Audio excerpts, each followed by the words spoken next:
Well, on behalf of Leaf and Frank, let me tell you that we're ready, and we certainly know those two clubs down on the field are set. The Edmonton Eskimos are going to kick it off, and either Jeff Townsend, JoJo Heath, or Terry Greer will be set to return it, as the Argos won the toss a couple of days ago. Cutler's kick is high, not too deep, and this is JoJo Heath from his 13-yard line.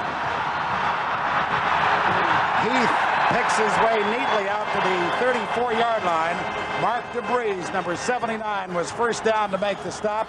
The Toronto Argonauts know how important this initial series is, because they would like to string together a few first downs and establish some field position. Leaf, would be very interesting right off the ballpark when we see all this motion from the Toronto Argonauts, just exactly how the Eskimos react to it. Well, I think we'll get an indication early if they're going to run people across and try and follow them. That should give Conrad Holloway a pre-read. Bob Bronk is 34, Minter is number 20. They go in motion. The play action fake, and the toss goes to Bronk. And Bronk slipped and fell, was covered there by Tom Towns and Larry Hayes. But he does have a first down as the Argos quickly come out. They put it up with that run and shoot and get out to the 48-yard line. Boy, just an excellent job by Bronk slipping into that hole on the right side of the defense of the Edmonton Eskimos. First down for the Argonauts, and they start off with people going all over the place, Lee. Nice way to start the ball game. You pick up that initial first down, relaxes everybody. The gain was 13 yards. It is first down, Argonauts. Holloway runs into Dave Fennell, and he will get credit for the sack back at the 46-yard line. Obviously good defensive coverage by that Eskimo secondary, because Holloway had nobody to throw to. Well, he didn't have anybody to throw to, Pat, because they did an excellent job back there. Dale Potter running with the inside receivers. Watch the big rush by David Fennell, number 65. He's working against Doug Smith, the offensive center. He just does a great job of keeping that containment coming from inside out. A big play by Dave Fennell. So make it second down, 12 yards to go. Toronto, the ball at their 46-yard line, the first offensive series of the game. Holloway throws for Terry Greer. It goes off his fingertips. Good coverage there by Tom Towns, who was on him instantly. Leaf, on that type of offense where the Argonauts line up everybody on one side, obviously we talked about that with Ron Lancaster before the ball game. They're trying to use the great ability of Terry Greer, but one thing the Eskimos are going to do, they're going to drop that weak side linebacker, and you saw Tom Towns back there trying to help out. Tommy Towns came out and made the play, and, you know, he put a really good hit on Terry Greer. Terry was a little slow getting up.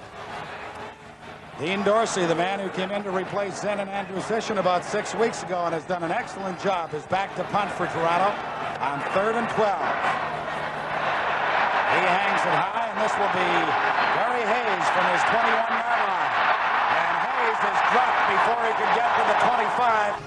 The Edmonton Eskimos, who outscored their closest competitors by more than 100 points over this 1982 season, get set to put the ball into play for the first time this afternoon with Warren Moon, who threw for more than 5,000 yards at the controls.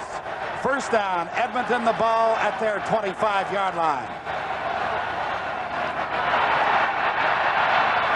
It goes out to Neil Lumsden. Lumsden slips by the initial tackle of Leo Gray, gets to the 40-yard line before JoJo Heath finally brings him down. But just as the Argos started with a first down, the Eskimos reply with one of their own.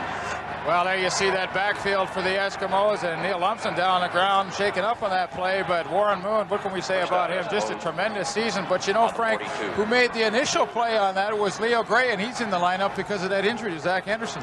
Well, Leaf, I'll tell you, the Eskimos come out with a little bit of a different formation change themselves. Germany lined up on the left side, came back in to provide a little bit of extra protection as you look at that offensive lineup of Edmonton. Neil Lumsden slipping out into the left flat, and you saw how big a factor he was in the 1981 Grey Cup game.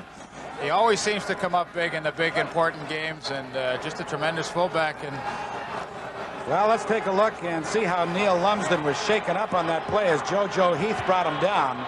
I think he got a shoulder pad or a helmet in the knee, and he landed on his elbow, so I think the big guy will be back.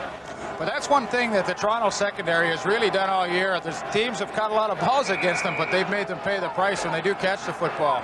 Sean Keogh, number 31, comes in to replace Neil Lumsden at that fullback spot. It is first down. Edmonton, the ball at their 42-yard line. There is no score early in the first quarter. Moon throws for Brian Kelly. It goes incomplete. Darrell Wilson, number 13, was covering for the Argonauts. Well, I'll tell you what, great protection for Warren Moon as you look at the defensive unit of Toronto. Big Bill Stevenson just blew out of there, knocking back the left defensive end, Rick Moore, to give Warren Moon a lot of time to roll out to the right side. And you know, Frank, as far as the Toronto defense is concerned, they have to get that pressure from Rick Moore. He's their leading sacker on the season, and he's the guy that they count on. Moore's number 76 at that left defensive end spot. It is second down. Eskimos, the ball at the Edmonton 42-yard line. There was movement by Rusty Olson as Moon delivers again, intended for Brian Kelly, but it's incomplete. Flags are down on the play, and it would appear that Rusty Olson jumped offside and did. So the Eskimos will accept the 5-yard penalty to make it second down repeated with 5 yards to go. Otherwise, they'd have been punting. Warren Moon, Pat, looks like he's starting off a little shaky, a little reminiscent of last year's Grey Cup, if you'll recall that. Offside, Toronto, number 79, second down repeated. So the Eskimos accept the 5-yard penalty on Rusty Olson jumping offside. It brings up 2nd and 5. Bud Ulrich of Winnipeg, a school teacher out in the Manitoba capital, is the man in charge this afternoon.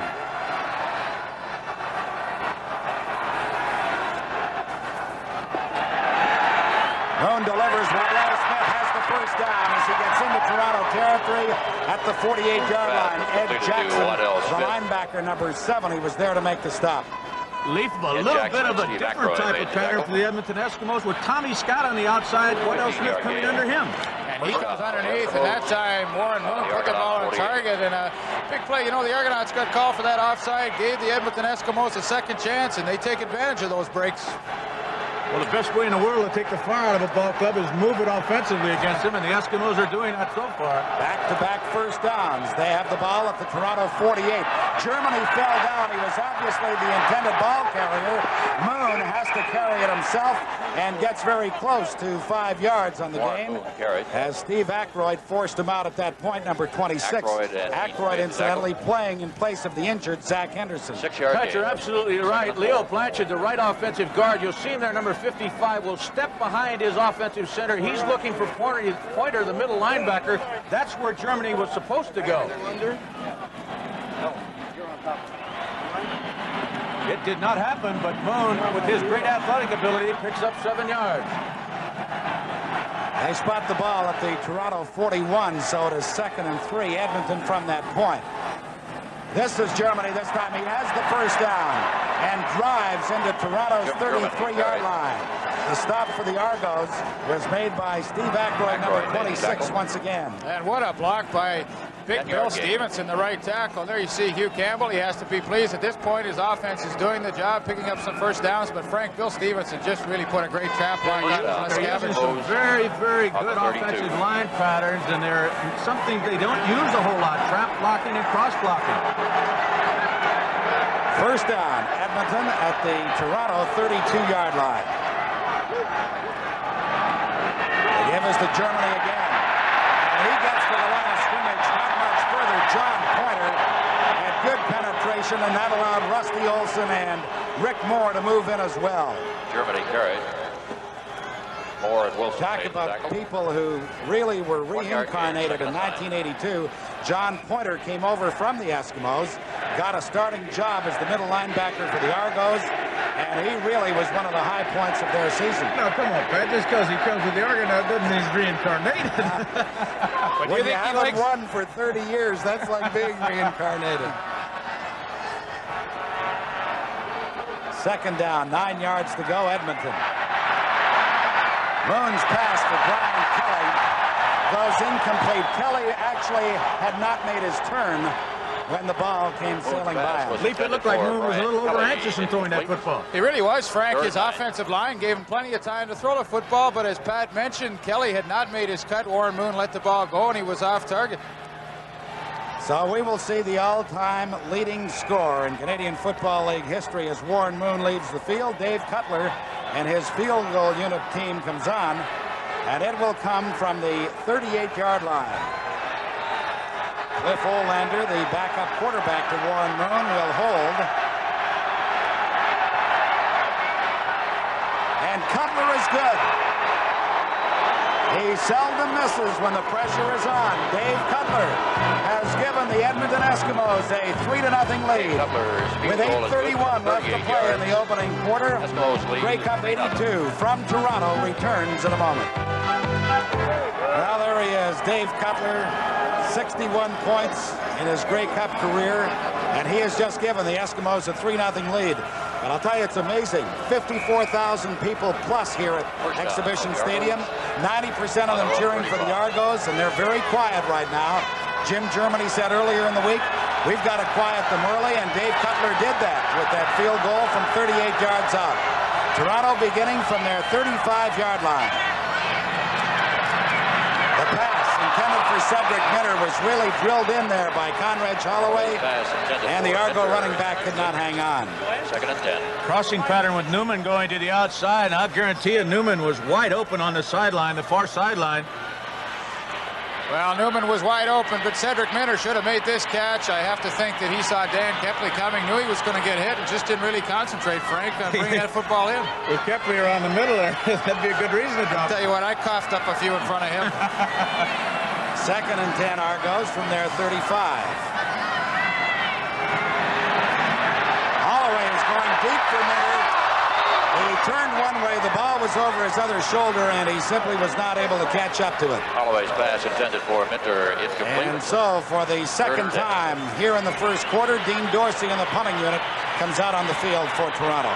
Well, that time Holloway got time to throw the football, and it would have been a tremendous catch by Cedric Minter, putting it over the outside shoulder away from the defensive back, but the pass was incomplete, and Toronto has to give up the football. That was Mike McLeod on defense. He's probably the only defensive back that could keep up with Cedric Minter going that deep. Well, Mike McLeod has plenty of speed, and they play those 5 imports back there for that reason, so he can cover those fast backs. Gary Hayes and Emilio Frietta back to take this punt from Dean Dorsey. Hayes on the move, takes it at the 45. Ed Jackson makes the stop, but not before the Edmonton punt return. It's out very close to midfield. The wind is favoring the Eskimos in this opening quarter, but it's a swirling wind here on the shores of Lake Ontario, 30-yard so it punt by does have a Dorsey, tendency 10-yard to return. shift. It'll be first down. It seems like it's shifted since the opening kickoff, or when Cutler hit it, it seemed that he was against the wind. I just want to make mention of the fact that this is the 100th anniversary of football in this country, and we'd like to say thanks to the thousands of volunteers who devote so much time to amateur football across Canada. You do a super job. Have you broadcast them all, Pat? First down, Eskimos from midfield. And for the first time in the ballgame, Moon goes down. The pressure came from Rick Moore initially, and then Earl Bubba Wilson was there to haul him back at his own 48-yard line. Sacked by We Rick talked Moore about very early in this ball game, Big Bill Stevenson, number 62, blowing Moore out of there. He's 76, the left defensive end. Moore just goes with that pressure, and they also get a great rush from the inside. Earl Wilson, and both of them come in there with great pressure. Watch Stevenson. Just steps back. Jim Germany gets in his way just a bit, and that's the first time they've had really good pressure on Warren Moon. Well, there you get a look at Earl Wilson. He was in on that sack, but you know, Rick Moore is really the key. We talked about him. He was out early, halfway through the season. Their sack production really decreased. He was back the later part of the year, and the defense really picked up with him in there. That's an excellent point, because Rick Moore only played half the season and ended up tied for the most sacks with his counterpart on the other side, Rusty Olson. Well, Pat, you know, the Argonauts really depend on that front four to apply most of the pressure. That's very different from the Edmonton Eskimos. They'll give you a lot more defensive alignments and a lot of different people rushing the passer. The loss was 7 yards. It is 2nd and 17 Eskimos back at their 48. Moon throws for Brian Kelly. They rule no good. He made the catch, but the official decided that he was out of the field of play. Let's go to Bill Stevenson.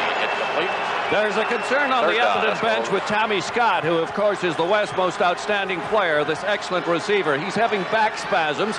They were trying to fix him earlier. He went back into play, but he had to leave after, or in fact, throughout the sequence that just took place. So Tommy Scott is having a few injury problems, and that would certainly hurt this offense of the Eskimos. Thunderfoot is back. Big Hank Olisic standing at his 32 with Newman, number 32, and Carinci, 27, back to return for Toronto. What a boot. Carinci is at his 7-yard line.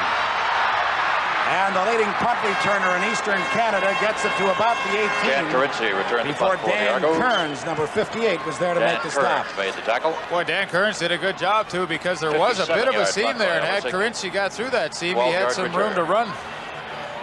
Well, it's incumbent upon the Argos right now to see if they can chew up some of this clock. It'll be first down for 5 the minutes, Argonauts. 48 seconds left to On the play. 18. Bob Obilovich came in as an assistant coach from the Ottawa Rough Riders, turned the entire franchise around. A year ago, they won 2 games. This year, they won 9, lost 6, and tied 1. Holloway, he has the first down. The outstanding player in all of Canada in 1982, Conrad Holloway, gets the ball out to the 31-yard line. 14-yard gain. But I'll tell you what, he avoids the outstanding defensive player in the country this year, James Parker. You'll see him come from the top, and Tommy Towns come from the bottom. First Number down, 20, Argos on the 31. Conrad just steps up in the middle of him and does a great job on his own ability. He picked up 13 yards, so it is first down. Toronto, the ball at their 31. Holloway throws it into the middle. He was looking for David Newman, and he just couldn't bring it in with one hand. For Dave Newman. Incomplete. Probably just as well. He'd have been hammered by Towns or Kepley. Tommy Scott is leaving the playing area and going to the dressing room. But you know, Frank, the Edmonton secondary and their linebackers are getting such deep drops now with Toronto's passing game. I would think that Holloway will have to dump the ball off at some point to either Cedric Minner out of the backfield or Bob Braun. And possibly move around a little bit more. We saw him move just the play before last. He was very successful with it. He's dropped back 2 or 3 times, a little surprising. 2nd and 10, Argos. Flags come down. And Holloway gets away from Parker again. Drops the ball. It falls right into the hands of Doug Smith. And Smith will have an Argo first down. That's something else that happened in 82. The Argo bounce came back. Well, I'll tell you one thing, Pat. You saw something you don't see very often in 1982 or any other year, and that's James Parker miss a tackle. Watch this. Well, you'll see Holloway, the pressure coming, and boy, he just has a sixth sense of being able to get away from that pressure. But you'll see the ball come loose here, and as Pat said, the Argo bounces back in 82 as Doug Smith, the center, makes an alert play. Number 25, second down and 10. But unfortunately, a penalty flag on the play, and the Argonauts are moved back. The Argos were offside on the play. Don Whitman, who's helping us observe this, and of course will help the CBC broadcast the second half of this ballgame, tells us it was Paul Pearson. Got it? Well, thank you, Don. Paul Pearson's an old friend of yours from UBC days. Sure he is. I still claim to coach him, except when he jumps offside. Well, Paul Pearson did have a fine year, you know, 62 receptions on the season, and he was a big reason why the Argonauts had so much success throwing the football.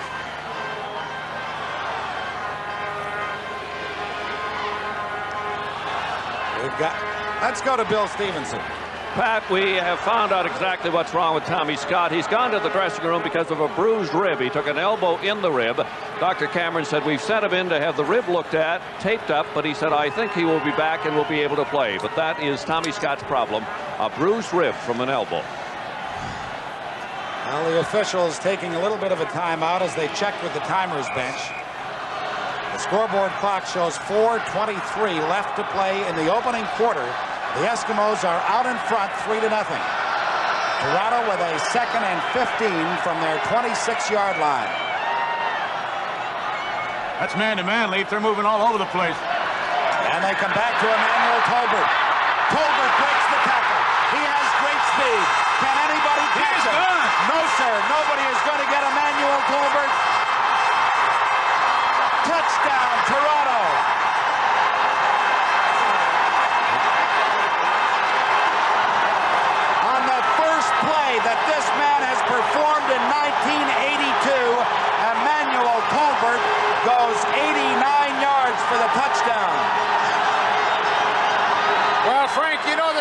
criticism on Bobovilovic changing to Emmanuel Tolbert from this game from Scott McGee, but boy, does he look like a genius after this play. And you know, Dan Kepley missed the tackle. He had a good shot at him. Leap, before that ball was snapped, I called out man-to-man. You could see everybody going to the right. You could see the Eskimos going with them. It was man-to-man coverage. Tolbert simply beat the coverage and then beat Dan Kepley. What a great play for the Argonauts. And you know, he got a good block downfield from Terry Greer, his pal down there, to spring him the last 15 yards for the touchdown.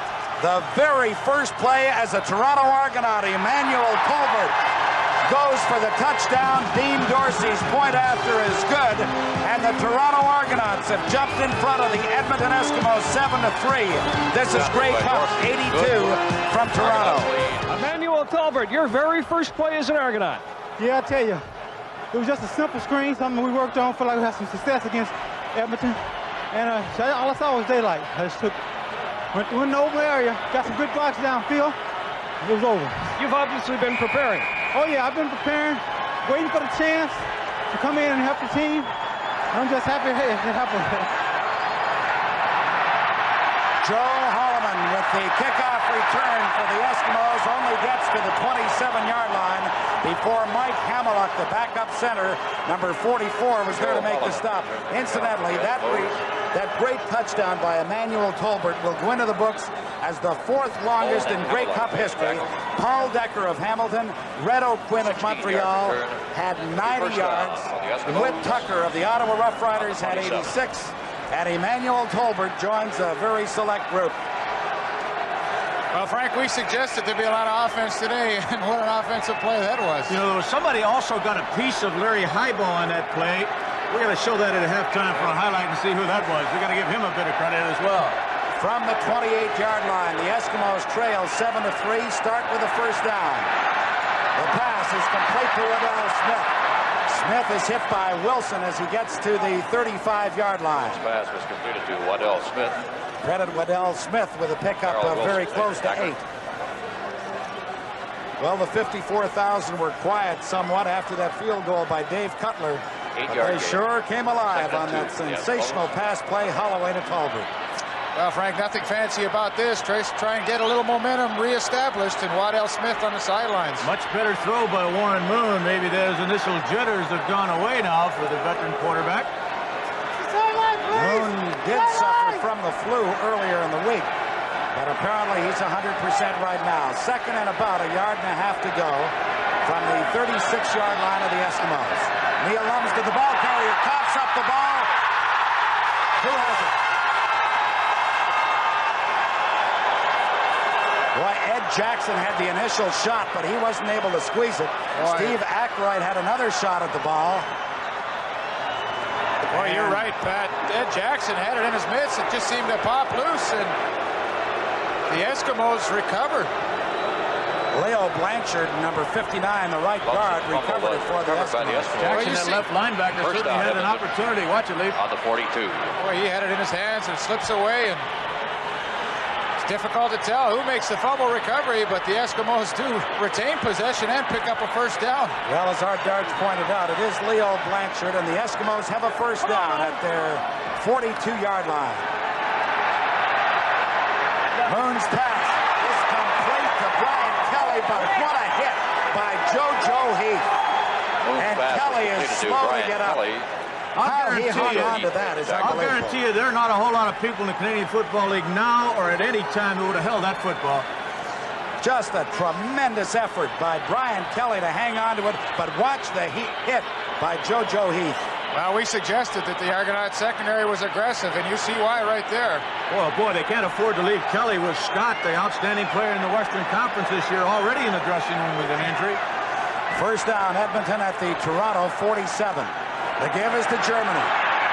And he struggles to about the 44-yard line for a pickup of about 3 yards. John Pointer and Ed Jackson, the middle and outside linebacker, combine on the stop. What do you say about this man, Huey Campbell, except he has the most successful coaching record in CFL history. Been in the league 6 years. This is his 6th Grey Cup, looking to win 5 in a row. Mike just mentioned, Pat, in second and long now, Toronto has taken out Tim Berryman, the linebacker, and brought in Merv Walker to that 6 defensive back scheme. It is 2nd and 6 for the Eskimos. Moon throws, and the catch is made by Waddell Smith with Darrell Wilson, number 13, on the coverage, but it's another first down Eskimos at the 30. Wilson made the tackle. Well, Waddell Smith under a lot of pressure and some criticism in circles in Western Conference football this year because of dropping a few footballs when he was wide open, but he's having an outstanding first quarter of this game. We're down to the last 45 seconds now of the first quarter, and the Eskimos once again moving that football. Moving in with the wind at their back. They trail 7-3. They have a first down at the Toronto 30. Moon runs out of it. He has the first down and is down to about the 17-yard line. The hit by Harold Woods, number 8. Warren Moon carried. Harold Woods made the tackle. Leaf, once again, the Argonauts are depending strictly on that front four to put pressure on Moon, and when you do that, they're going to find a hole in that area. Once in a while, Tommy Scott, number 22, now returning to the field of play. He is not on the field. I shouldn't say that. He's come out of the dressing room and is going now to the Eskimo sideline. The gain was 14 yards by Warren Moon. It is first down, Edmonton at the Toronto 17. Throw is complete to him. He dropped the ball. The Argos are hustling for it, but it is ruled an incomplete pass.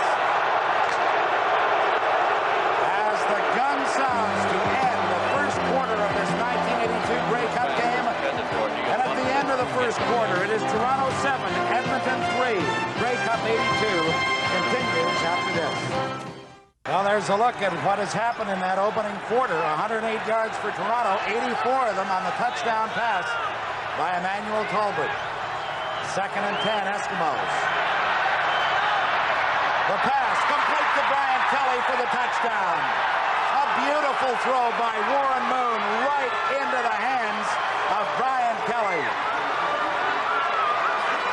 Joe Heath was providing the defensive coverage. Kelly drove him deep, then just broke out, and Moon put it right on the money, and the Eskimos are back in front. A good throw by Warren Moon, as you indicated, Pat. But you know Brian Kelly, the smart receiver that he is, deep in the end zone, he gives Joe Heath a little push-off here, and that brings him open at the end. He makes the catch. I'll tell you, Neil Lumpson did a great job leading his quarterback around that left side, number 32. Let's take a look at Cutler's extra point attempt. High pass from center, but Olander brings it down, and Cutler is good. So with 14:46 left to play in the first half, the Eskimos are out in front of Toronto, 10-7. This is the advantage of having a 225-pound fullback. Watch as Neil Lumpson comes to his left side. Rusty Olson, number 79, cannot get back and put pressure on quarterback Warren Moon. You give him that much time, he's going to hit the people, particularly people like Brian Kelly and the great patterns that he can run. Well, he ran a good pattern. There you get a chance to see him on the sideline. He's been their spark plug so far here in the first half. And as I indicated, he gave Joe Heath a little push in the end zone. But, you know, you got to do that every once in a while, Frank. Push comes to shove, partner. Take a look at it once again, and watch the perfect strike by the veteran Warren Moon. Probably throws as good running to his left as any quarterback I've ever seen, Leif. Well, he does. Tom Clements in Hamilton does a great job, but Warren Moon, as you indicated, and he's so good when he gets out, breaks that containment. Well, we suggested there would be some points scored in this game. We've had 17 already, and we've only played a quarter and 14 seconds. Dave Cutler is set. He kicks it high, not too deep. Heath drops the ball, then falls on it immediately at his 28-yard line. Tried to take it on the dead run, couldn't handle it. And the Argos will start inside their 30. Here's a look at Joe. He was victimized by Brian Kelly on that touchdown, and maybe a little nerves getting the better of him on that, fielding that kickoff. Let's go to Bill Stevenson. Well, the man, you were talking about Brian Kelly. Brian, tell us how the touchdown came about, what the play was. I was just supposed to run an out pattern, and the cornerback played it good, so I pushed him down, and I ended up open. I got lucky. Like that. Well, just as another receiver indicated, Leif Pedersen said that's exactly what Brian had done.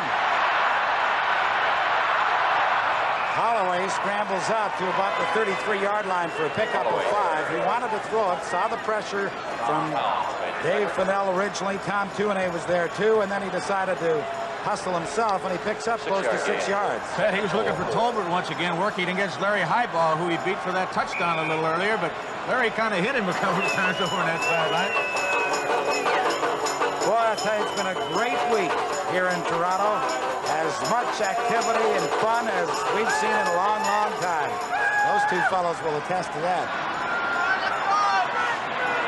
Holloway again felt the pressure, runs it himself, and gets the first down at the 42-yard line. Discretion being the better part of valor. He had Parker on the outside and Dan Kepley looking him right in the eye, so he went down. Well, one of the reasons why we're seeing Holloway have to go to that run so much in this first half, Edmonton just doing an outstanding job with their linebackers and secondary. That time, Dale Potter and Gary Hayes double-teaming the inside receivers. Just nobody to throw to, Frank. Also, there's nobody to run the football. They're putting everybody up the line of scrimmage as potential receivers on a lot of plays. Holloway's the only one that can take off. Here's another example of that. First down, Toronto from the 42, going deep, looking for David Newman. He makes the catch, but he was out of bounds. Ed Jones was with him step for step. And there was no question and certainly no dispute that he was out of the playing field. Good play by Ed Jones. Dave Newman running a little out and up, and Ed Jones, the great defensive back that he's been in his career with the Eskimos, stays with him step for step, and had Newman made the catch, he would have been out of bounds. You know, Frank, an interesting statistic to me was Ed Jones only had 1 interception this year. That's just, I can't believe it. And yet his teammate right next to him, Joe Holloman, led the Canadian Football League with 9. Brings up a 2nd and 10. Argos from their 42-yard line. They trail by 3 points. Over here! Holloway throws for Terry Greer. He makes the catch after taking the hit from Joe Holloman. I'll tell you, that's absolutely just great football. A great pattern, an excellent throw, and the defensive guys are all at one time. Frank, that's a good example of the run-and-shoot offense.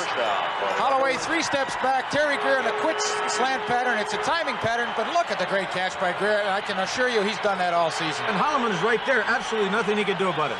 And Holloman's a hitter out there in the corner, too. When you catch the ball, he'll be right there. 16 yards the gain. First down, Toronto at the Edmonton 52-yard line. The toss goes to Cedric Minter.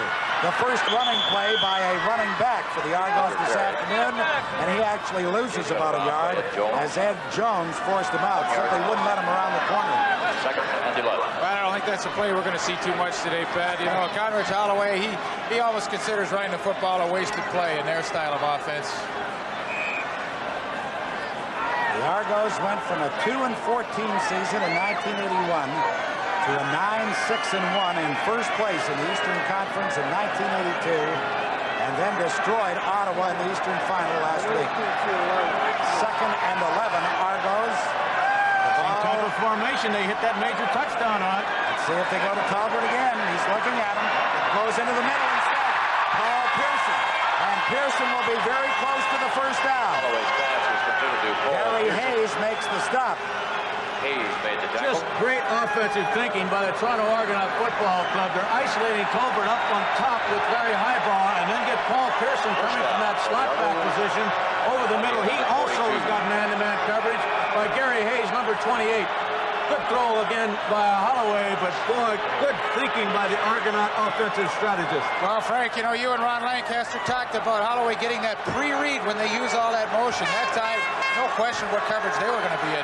Let's give Roland Mangold some credit for picking up the blitz by Dan Kepley on that previous play. Holloway goes down at the Edmonton 35-yard line, but he'll have a pickup of 6 yards.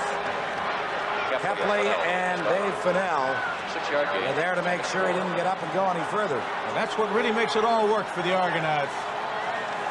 Great athletic talent of the outstanding player in Canada in 1982. Makes no hesitation, just brings that ball back down and sees some daylight. 10.5 minutes left to play in the first half. Edmonton 10, Toronto 7. Bob Obilovich, first year as a head coach, and he's in the Grey Cup. Holloway's throw is complete to Terry Greer inside the 20 at the 19-yard line. Another first down for the Argonauts. Cedric Minter a little slow getting to his feet. Holloway Holloway trying to get some inside help from Ed Jones, number 24, but Jones does not get there in time. Now, Edmonton sitting back in zone coverage that time. Same slant pass to Greer, same results, because you're going to have a natural seam right there where you see Greer catching the football. You saw Jones slip and fall just when he was trying to provide underneath coverage on Greer. First down, Toronto. The ball at the Edmonton 18-yard line. They trail by 3. Tom Tuanay couldn't hold on to him, and Holloway is inside the 10 to about the 9. Very close to another first down. David Boone and Gary Hayes finally bring him down, but Tom Tuanay had a marvelous opportunity to get the Toronto quarterback back at the line of scrimmage. Leaf, you know what the Toronto Argonauts have done? They've neutralized James Parker in this drive. He has not pressured quarterback Conrad Holloway at all. Bob Bronk, the big fullback, has picked him up on most occasions. He is not a factor right now. You know, Frank, I talked to their offensive line coach, Bob Palcic, this week. That was their game plan. Bob Bronk's #1 assignment today was to control James Parker. But, you know, you have to be impressed with the calmness of Conrad Holloway. He hangs in there, looks downfield, and he's run the football so successfully this first half. Argos come up a yard short of the first down. The ball is just inside the Edmonton 10-yard line. Short yardage offense for the Argos.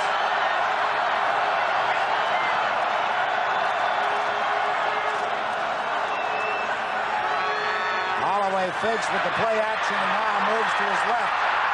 Puts it into the end zone for Greer. Touchdown! There is a flag in the end zone, but Terry Greer has given the Argos the lead if it is not against Toronto. Larry Heiba will be called for interference. He just out and out grabbed Terry Greer in the end zone, but Greer didn't give up. He kept going. There you see him. He's got the touchdown, Frank. I think you're absolutely right, and that's the second time in the first half of this ball game that the veteran Larry Heiba has been beat for a major score. You'll see it at the top of your screen. Heiba, number 13, the leading receiver in the history of the Canadian Football League, and Greer just goes up high to score the second Argonaut major. But you know what I like? I like second and short. Big run, play action, and throw the football. That's, to me, I like that style of like offense. The athletic talent of that young quarterback, Conrad Holloway. Not too bad. The point after by Dean Dorsey is good. Terry Greer, are you surprised they're not double-teaming you? Well, not really. I really don't expect Edmonton to change their scheme of things on the count of me. But I was kind of surprised. We thought they would give us a little double coverage, but the second half, I think they will. Describe the play. Well, it was a backside play. Congress got in trouble. They had the other side covered, so I was going to open. Thank you. All right. Joe Holloman starts from his 5-yard line, and he slips down inside the 20. Gord Elser was first down. Ed Jackson was there too, number 70. And the Eskimos will battle not only that Argonaut defensive alignment, but also the wind, starting inside their 20 at about the 18.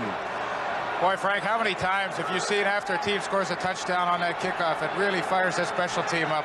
No question about that. And I tell you, watch Conrad Holloway on that last touchdown, because he really paid the price. His helmet was completely knocked off, and I believe it was Tom Tuanay, number 60, who got in there, but far too late from the Eskimos' point of view. Eskimos now trail 14-10, starting from their 18-yard line.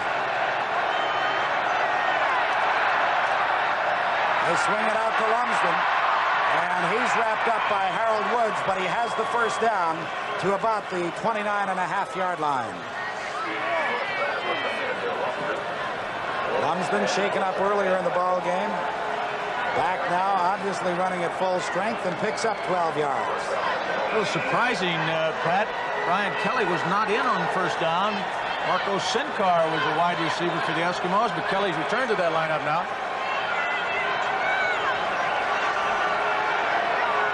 Eskimos with a first down just inside their 30.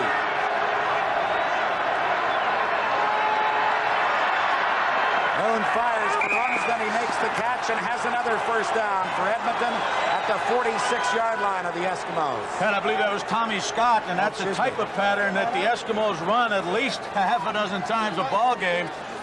Scott on that breakout trying to find the seam between that underneath coverage and the deep coverage, and he did it there. Just managed to stay in bounds.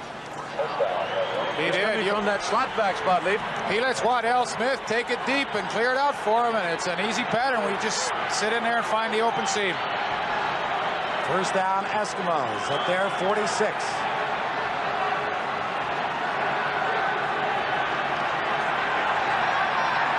The throw is complete to Brian Kelly, and he steps out in Toronto territory at the 54-yard line, and he'll be just short of the first down. Let's go to Bill Stevenson. Larry Highball, one of the excellent defensive backs. Larry, your defense seems to be having a little confusion out there. Well, right now, the guys up front and the linebackers, we're just not going where we're supposed to be going, and when you give Holloway time, he'll kill any defensive back in the league. And we got Terry Greer coming down running those slant patterns. We just have to get down to where the guys in front know where they're going, and the defensive backs, we have to start covering a little bit better.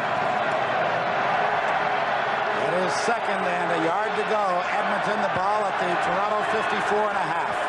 Moon keeps it himself, has the first down, and gets the ball into about the Toronto 51 or 52-yard line. 7 minutes, 3 seconds left to play in the first half. Toronto 14, Edmonton 10. It's been a dandy. Pat, we talked about the fact that we've got number 1 and number 2 as far as offensive football teams out here today. No disappointment so far for sure. Well, the CFL averaged more than 51 points a game. We've already got 28 with half the second quarter to go.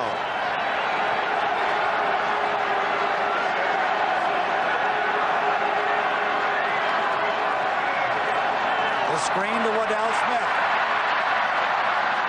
Smith was grabbed from behind by Tim Berryman as he got to the 41-yard line, and he'll be close to another Eskimo first down. This has been an impressive drive. Well, Warren Moon really mixing his plays up very well. Now quick outs, and now the quick screen to Waddell Smith, the same type of play that Emmanuel Tolbert scored on earlier. But Frank, he gets some good blocking out in front of him as well. Well, they like that. They turned around and put a little Toronto offense right back into theirs. They motioned everybody to the right side and hit Waddell all alone. First down, Eskimos from the Toronto 41. Moon looking for Brian Kelly all alone for the major score. And the Eskimos are back in front. Just an absolute great individual effort by Brian Kelly as he turned Darrell Wilson inside out, beat him with that post pattern, and Warren Moon had plenty of time to throw it. Leaf, take a look. Well, there's no question one of the best and most precision pattern runners in the league is Brian Kelly. That time a little fake to the outside, turned Darrell Wilson completely around, and that's an easy touchdown. Brian Fryer also working on that side, made Darrell Wilson cover him man-to-man, and you can't do that very often with Brian Kelly. Toronto Argonauts have found that out twice in the first half. I tell you, we talked about offense, and are we ever seeing a display? The point after by Dave Cutler is good. It seesaws back and forth. 5 minutes, 52 seconds left to play in the first half. Edmonton 17, Toronto 14. This is Grey Cup 82 from Toronto. Time to throw the football by Warren Moon, and Brian Kelly with just a great individual effort, a post pattern, beating Wilson very easily into the end zone. The Edmonton Eskimos move ahead 17-14. We've got 5:52 left to play in this first half. Dave Cutler is set. This is Terry Greer from his 10-yard line. Good coverage by that special unit. Tommy Towns was first there, then Manchuk was there too, and Toronto will be starting inside their 30-yard line. 19-yard return. First down for the Argos. 29. Now, Conrad Holloway has thrown a touchdown pass to Emmanuel Tolbert and one to Terry Greer. Let's see who's next. Bill Stevenson, what's happening? Brian Kelly's been having problems. He had a hyperextension of the knee. This occurred very early in the ball game. He's been playing with it, and as you can see, tremendously well with 2 touchdowns. Now, every time we try to get a shot of them working on his knee, they send out a ball boy to stand in front, so we can't. However, that's a problem for Brian Kelly. And Conrad Holloway had himself a problem, too, as he goes down at about the 27-yard line. Dave Fennell wouldn't get out of his way. Consequently, Holloway had no place to go. I'll tell you, I want to show you that great battle that's going out there between Bob Brock, number 34, and the outstanding player in the country this year defensively, James Parker, and Buck is doing just a tremendous job of keeping him out of there. Look at that, he stops him at the line of scrimmage. Parker obviously coming up with a great effort, but so far the Argonauts are neutralizing him. Got a bit of a problem with the football, so they'll make an exchange. As Toronto lines up offensively, we take a look at James Quick Parker. Really has not been a factor in this first half because of the play, as Riggs just mentioned, of Bob Bronk. 2nd and 11, Toronto from their 27-yard line. Holloway over the middle for Paul Pearson. He tried to make a one-handed grab and couldn't bring it in. Good coverage in that deep secondary by the Edmonton Eskimos.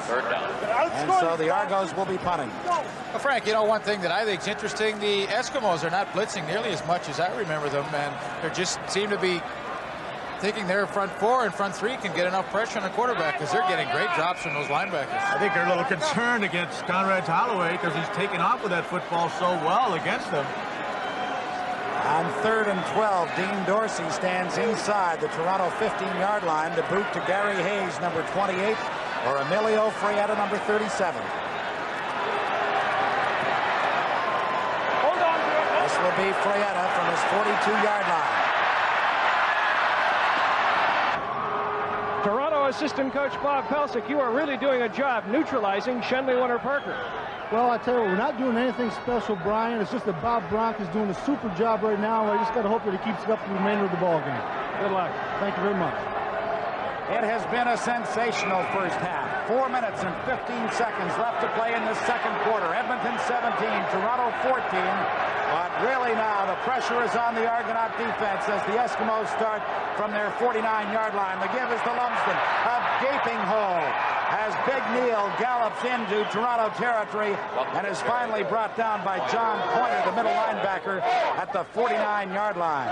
I'll tell you though, Pat, Heck Portier, number 63, the left offensive tackle, did a great job of getting to Pointer to the middle linebacker, and that's absolutely the key when you want to run that kind of play. Watch Pointer, he's number 37, Heck Portier, number 63. The gain was 12 yards. It is first down Edmonton at the Toronto 48.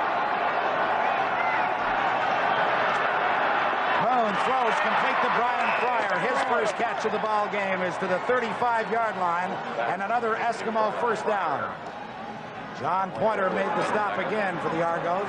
14-yard gain. Well, you know, when Warren Moon rolls to that wide side of the field, he knows he's going to get zone coverage to the backside, to the short side of the field. That time, Brian Fryer, the excellent receiver he is, just hooked up between Tim Berryman and John Pointer, the linebackers, and that's an easy play when you've got receivers like Brian Fryer who can find those seams.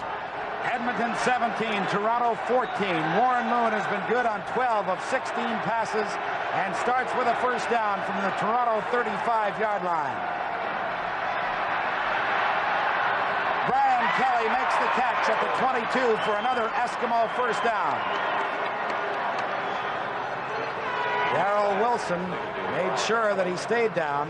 Leafy got down awfully quick. I think maybe he's remembering that JoJo Heath shot he took a little bit earlier in the first quarter of this ball game. Take a look at it. I tell you what, you take a hard hit and you'll think twice the next time, but boy, Kelly does a good job. Once again, Toronto in that zone coverage. The Edmonton receivers are finding the soft spots, but look at Kelly. He's noticeably limping out there. He's having a problem with that hyperextension. He's caught 5 passes, 2 of them for touchdowns already in this ball game. First down Eskimos from the Toronto 22. Tommy Scott, wide open. Waddell Smith in the end zone, but the pass is picked up on a great play by Steve Aykroyd. Waddell Smith slipped just as he got to the ball. Aykroyd was able to make the interception and take Toronto out of a huge jam. Leaf, I don't know if we're going to get a wide enough shot of this, but Tommy Scott was wide open. Warren Moon just did not see him down inside the 5-yard line. If you can pick it up on the left side of your screen. Well, Frank, either he did not see him or he just had his mind made up that he was going for the home run to Waddell Smith. But Steve Aykroyd, most of the year in a backup capacity, getting a chance to start in this Grey Cup game. And what a tremendous interception and play he makes in the end zone. What a lift for the Argonauts. They take over at their 20-yard line, trailing by 3 points. 2:27 left in the first half. Holloway Holloway throws. Greer makes the catch and slips down at the 28-yard line. He'll have a pickup of 8. Well, there's Steve Aykroyd, the young man from Sheridan College here in the Toronto area. And as I said, mostly in a backup capacity. But today with the injury to Zach Henderson, he gets his chance to play in his first Grey Cup game. We have not seen the footing in his ball game a major factor. However, Waddell Smith did slip to help the Argonauts pick up that interception, and so very important it was. Clock is running with 2:10 left in the half. Argo 2nd and 2. Holloway throws. Terry Greer has the catch at the 45-yard line. Holloway was all over him. Greer was still able to hang on. I bet Joe Holloman is saying to himself, what do I have to do? You can't provide any better defense than that. Greer right there running that little inside slant pattern, and Holloway right on the money.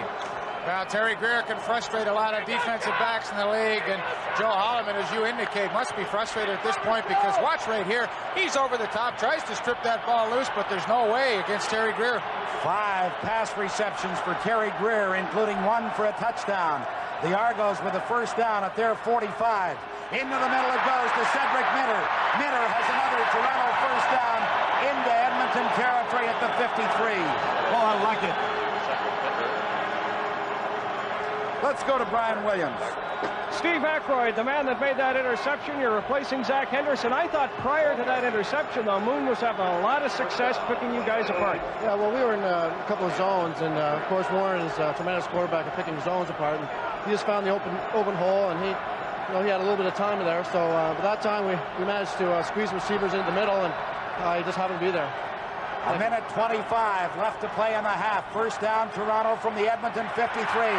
James Parker makes the sack for the Eskimos on Holloway back at the 50-yard line. Holloway sacked by James Parker.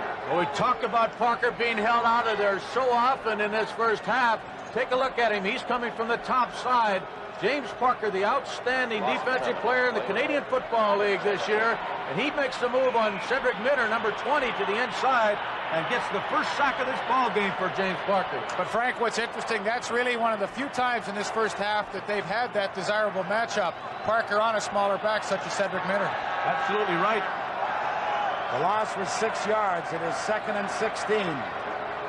He's going to throw this it. is to Terry Greer. He's going to fire a deep downfield for Paul Pearson, and just over his head.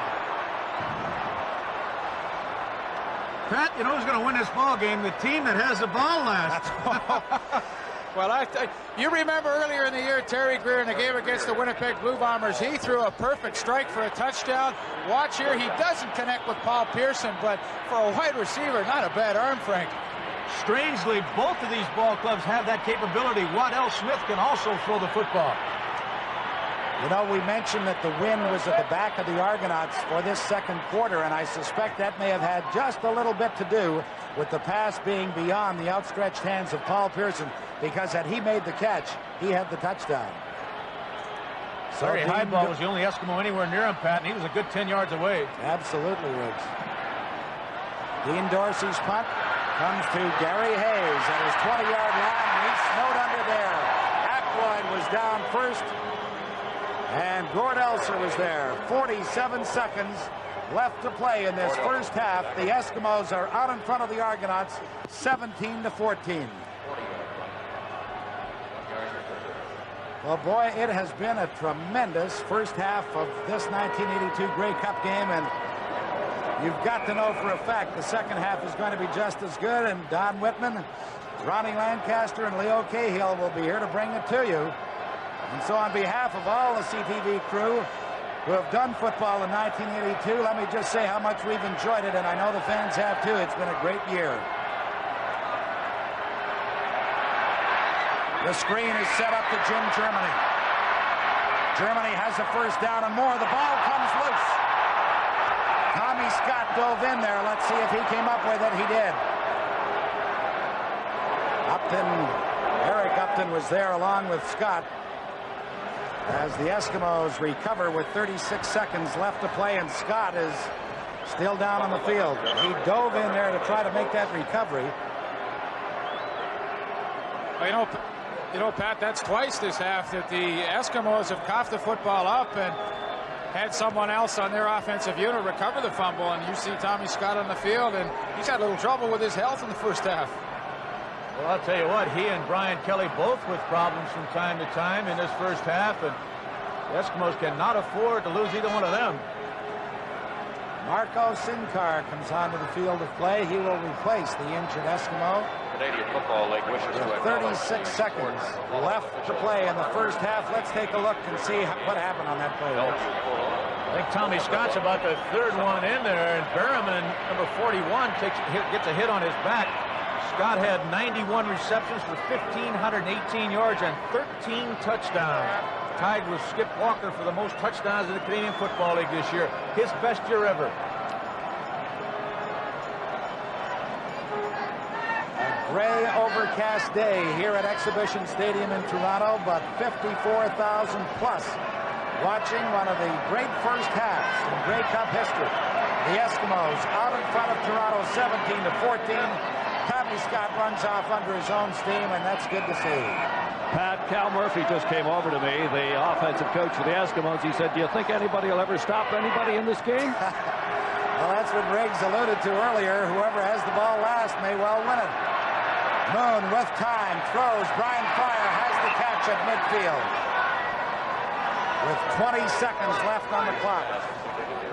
What do you think, Riggs? A little time left to kick a field goal, maybe? Well, I think that's exactly what the Eskimos are thinking about. I don't think they have enough time to get the ball in the end zone, but one more throw, that kind of gain, and Dave Cutler has the capability of hitting the ball from a good 40 to 50 yards out, regardless of the wind factor.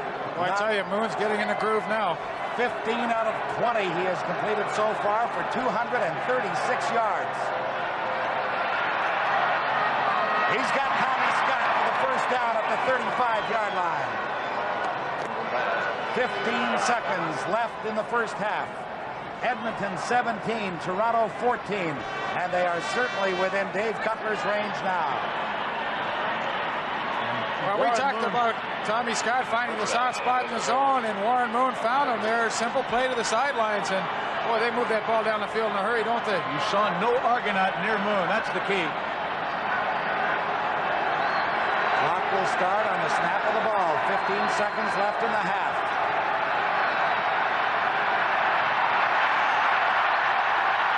Warren Moon down to the 21-yard line with 6 seconds showing on the clock. Ed Jackson was there to make the stop for the Argos.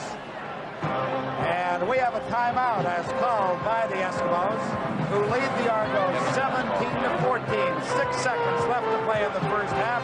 This is Grey Cup 82 from Toronto. Well, you see the hierarchy of the Eskimos talking things over with Warren Moon. A slight sprinkling of rain has begun to fall here at Exhibition Stadium. Now with 6 seconds showing on the clock, do you go for one more play, or do you bring Dave Cutler into the ball game? Well, I think you bring Dave Cutler into the ball game, and the only reason why I say that is I'm watching him trot onto the field, Pat. But while I have this chance, let me thank you and Bill Stevenson and the entire CTV crew for making my first year most enjoyable. Well, thank you, Leif. It was a pleasure, and certainly a pleasure doing this first half, because it's been a great one. Cutler's field goal try will come from the 29-yard line. And it is good. So the Eskimos increase their lead to 6 points, 20-14, with 3 seconds showing on the clock.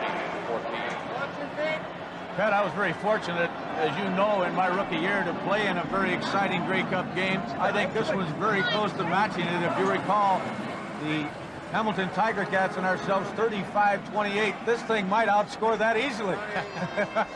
You know, we were talking about Grey Cup games, and that certainly was one of the most exciting, the one played in Vancouver that Frank is talking about. And this one is shaping up as one of the all-time great ones. Already 34 points scored with one play yet to come in this first half. The culmination to one of the great sporting weeks of the year in Canada. And Toronto won't get fancy. Holloway will take the pass from center, and he goes down on one knee. But they still have a second to kill. Well, Pat and Leaf with a second left to go. And Frank, I'd just like to say what a great season it has been for all of us and what an enjoyment it has been for me. A very enjoyable season. I'd like to add also, gentlemen, that rain that was forecast, the weatherman's completely right. It's starting to come down much harder now. Well, thank you, Bill, and thanks to everybody at CBC for their tremendous cooperation. The score at the end of the first half, Edmonton 20, Toronto 14. We'll be back with our halftime show in just a moment. Dave Cutler preparing to kick off to get this third quarter underway. Edmonton will be going against the wind in the third quarter, and then they'll have the wind to their advantage in the fourth quarter. JoJo Heath brings it out to the 34-yard line, and that's where the Argonauts will scrimmage. Bill Manchuk was there to make the tackle. That was a 53-yard kickoff. Dave Cutler, now the all-time Grey Cup scoring leader with 66 career points. He needs one more convert and one more field goal to tie a couple of existing records. And when you make as many Grey Cup appearances as he has made, it's not difficult to etch your name into the record book. Conrad Holloway, one big bomb so far in the ball game. 84 yards to Emmanuel Tolbert. 1st and 10. The Argos at their own 34. Going deep for Terry Greer. He overthrew him. Boy, he just barely overthrew him, too. Terry had beaten the coverage. Holloman on that one. Got himself into the open. If that ball was thrown properly, that's a touchdown, Ron. Well, he's running his normal pattern. Down and coming to the inside. They hit it 3 or 4 times first half. He started it in. Holloman come in after him. He just turned outside. Ron, sometime the wind for a quarterback can do funny things with that ball, either with it or against it. It looks like right now he was throwing with it, and that ball gets up there. It's going to really sail. 2nd and 10 for the Argos. They are at their own 34. They trail 20-14. Very exciting first half of football. We look for more of the same in this second half. This would be a good time to go to Greer on a sideline cut for a first down now, because Holloman's going to be playing loose after that. Going deep again, looking for Newman. He was protesting that he was interfered with by Ed Jones. Jones has also indicated to the official that he thought it was the other way, that Newman was bumping him. There were no flags. Shouldn't be a flag. He was trying to get by him, and Jones was doing his job on defense. They just banged together. The ball was too far for either one of them. You can't bring Cedric Minner back in the block. He's just going to try to go deep. Very early, 2 deep passes. He just threw it too far. He couldn't have got it. Good job on the inside there of the stunt blocking. The right guard picked up the middle linebacker, Kepley, in good fashion on that play. They tried to fool him with a little blitz coming up the middle. 3rd and 10.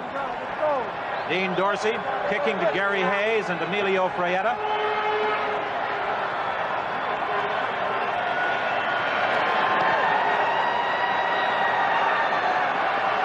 Hayes fields it at the 42. A penalty flag goes down immediately. I'm sure that the Argonauts will be called for encroaching upon that 5-yard area. You know, you talk about emotion and the role it can play in a football game. Conrad Holloway alluded to it on Thursday night when he accepted the Shenley Award as the country's outstanding player.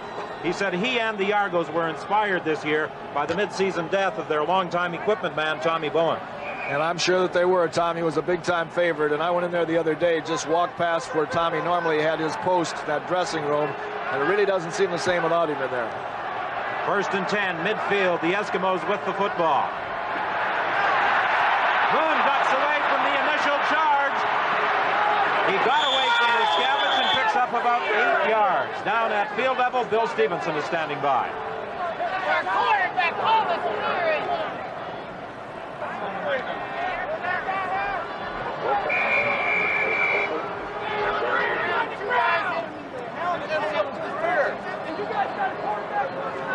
Obviously, we are having some microphone problems down at field level, and we'll attempt to get back to Bill and Bill Manchuk. Rod Conop, the injured player, a graduate of Wilfrid Laurier. Try to get outside. I thought it was an excellent play by Leon Leskowicz. He got inside, but Moon just ducks underneath him, and now he's on his own. Conop turns around to try to help him block, and when he slipped, that's got to be where he got injured. You know, we always felt, Ron, in a game like this in the third quarter, especially with the weather conditions the way they are right now, we see him right. He fell there and looked like he may have got a hip pointer, and that's one of the most painful injuries there is. But well as Rod Conop is treated by the Edmonton medical staff. Let's again go down to Bill Stevenson.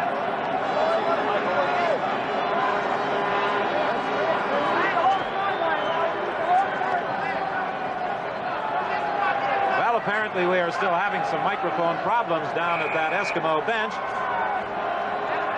2nd and 3 as the Eskimos will scrimmage at the 48 of the Toronto Argonauts. Ted Millian has replaced Conop at that guard position. Rod Conop, a rookie with the Eskimos this season. What a fine job he has done. On 2nd down, flags fly. It should be a 1st down for the Eskimos as Germany vaulted his way through. But we'll wait for referee Bud Ulrich to explain the infraction. The legal procedures, the call against Edmonton, that will negate the game. It seemed that Ted Millian and Heck Potier had moved prior to the ball being snapped. Procedure, Edmonton, number 63. 2nd down repeated. As I was going to say before, Ron, with weather conditions the way they are and going against the wind, I think as far as Edmonton is concerned, they just hope in the 3rd quarter they can hold Toronto to a touchdown or less. But if they should get lucky and go down here and score, it's really going to put an imposition on Toronto. Yeah, they got to come back this quarter when they want to move. 2nd and 8 now from the 53. The pass is deflected. I believe it was Earl Wilson who got his hand up in front of that throw that was intended for Waddell Smith. The Edmonton Eskimos are forced into a punting situation. And that was a costly penalty too, Ron, because if they would have got that 1st down, they would have been in great position. Yeah, they needed that 1st down, and they lose it because of the illegal procedure. But he's trying to throw it under to Waddell Smith, that left hand, big left hand. And Wilson's comes up there. He's a big man. He can block out the sun. You know there isn't any today.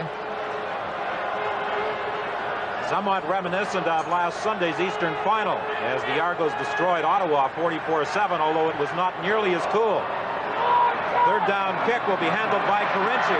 Carinci at the 15-yard line, running it out to the 24. And the punt returning capabilities of this man is something that the Eskimos had to be concerned with coming into the Grey Cup game. Well, I thought last week in the Ottawa game, on the very first punt of the game, he took it on his 8-yard line and brought it back 58 yards. I thought really that got the game started the way the Argonauts wanted it. Those kicking games, everybody knows are important, especially when it's your first offensive play. A return of 11 by Jan Carinci, setting the stage for a 1st and 10 play. Toronto, they are at their own 24. Emmanuel Tolbert goes wide left. He's one-on-one with Larry Heibaugh. They swing it out to Cedric Minner. Minner looking for a block on the sidelines. He's got the 1st down. Brought down by Larry Heibaugh. That's a play that they used very successfully early in the season. They haven't used it as much in the last 2 or 3 ball games. But that puts a real imposition on that defense because you get that. A gain of 18. Right now, let's go down to Brian Williams. Linebacker John Pointer, a former Edmonton Eskimo. Moon gave you guys all kinds of trouble in the 1st half. Did you make any adjustments defensively at halftime? Well, Brian, we let him also get outside on. We broke that on that containment, and not only did he break when he broke containment, found enough time to throw the ball. He also ran the ball very effectively. So we got to stop him. You got to contain him. Yeah. Contained Conrad Holloway on that play. He did a lot of bobbing, weaving, but was finally brought down after about 3 Eskimos had a shot at him by Tom Towns. You know that play just before, down on that 18-yard gain, they brought Terry Greer all the way across the formation in motion, and he became the inside receiver. I haven't seen him do that. I think those 2 guys we just saw on the screen were in my room last night. Probably in your drink. 2nd down and 14. The Argos are backed up to their own 38. Cedric Minner again, he was unable to hang on. Gary Hayes scooted in there, but the official called it an incomplete pass. We talked about that before, Don. I didn't have a chance to finish on it, but when they swing out there to the sidelines to Cedric Minner, he gets a one-on-one situation normally with that defensive back, and all that defensive back has to do is take an inside approach instead of an outside approach, and he's got that sidelines, and he might go all the way. Dean Dorsey, who replaced Zenon Andrusician, at midseason for the Argonauts. Interestingly enough, Andrusician has been with the Eskimos. He has been practicing with them all week. The ball is fumbled by Hayes, who's got it. Edmonton managed to recover as Hayes was able to pounce on that ball. Very, very fortunate to get hold of that football. So the Edmonton Eskimos will scrimmage 1st and 10 at their own 27. This is Grey Cup 82 from Toronto. Well, in comparing the two quarterbacks, Warren Moon has held a better hand so far this afternoon. 72.7% of his passes have found the mark. This is a very critical drive right here. They're starting inside their 30-yard line against the wind. 1st and 10 from the 27. Lots of time. Moon throwing for Scott. He's got it. What a clutch receiver Tommy Scott is. When they need that first down yardage, almost always Scott comes up with the catch. Well, that's the play they've been throwing all year. Again, they streak Waddell Smith down that sideline to clear that zone, and then let Tommy Scott go down about 18 yards and turn to the outside. And boy, that ball was thrown perfect because JoJo Heath was coming. That's right. I mean, as far as Scott is concerned, he gets the open spots about as well as anybody. But talk about a well-thrown football. That was laid right in there. Number 2 receiver during the season in the Canadian Football League, 91 catches, and Tommy Scott has hauled in 3 this afternoon. 1st and 10 from the 52. Moon is going to run away from trouble. Penalty flag goes down. Moon very close to first down yardage. That penalty flag back at the line of scrimmage, and again we'll wait for the officials to sort it out and get the signal from referee Bud Ulrich, the holding call against the Toronto Argonauts. I think it's on one of the receivers. I thought coming off the line at the bottom of the screen, tried to get inside and couldn't make it. But then when those linebackers drop that deep, Warren Moon will run, Conrad Holloway will run, make those quarterbacks run. It takes a little longer.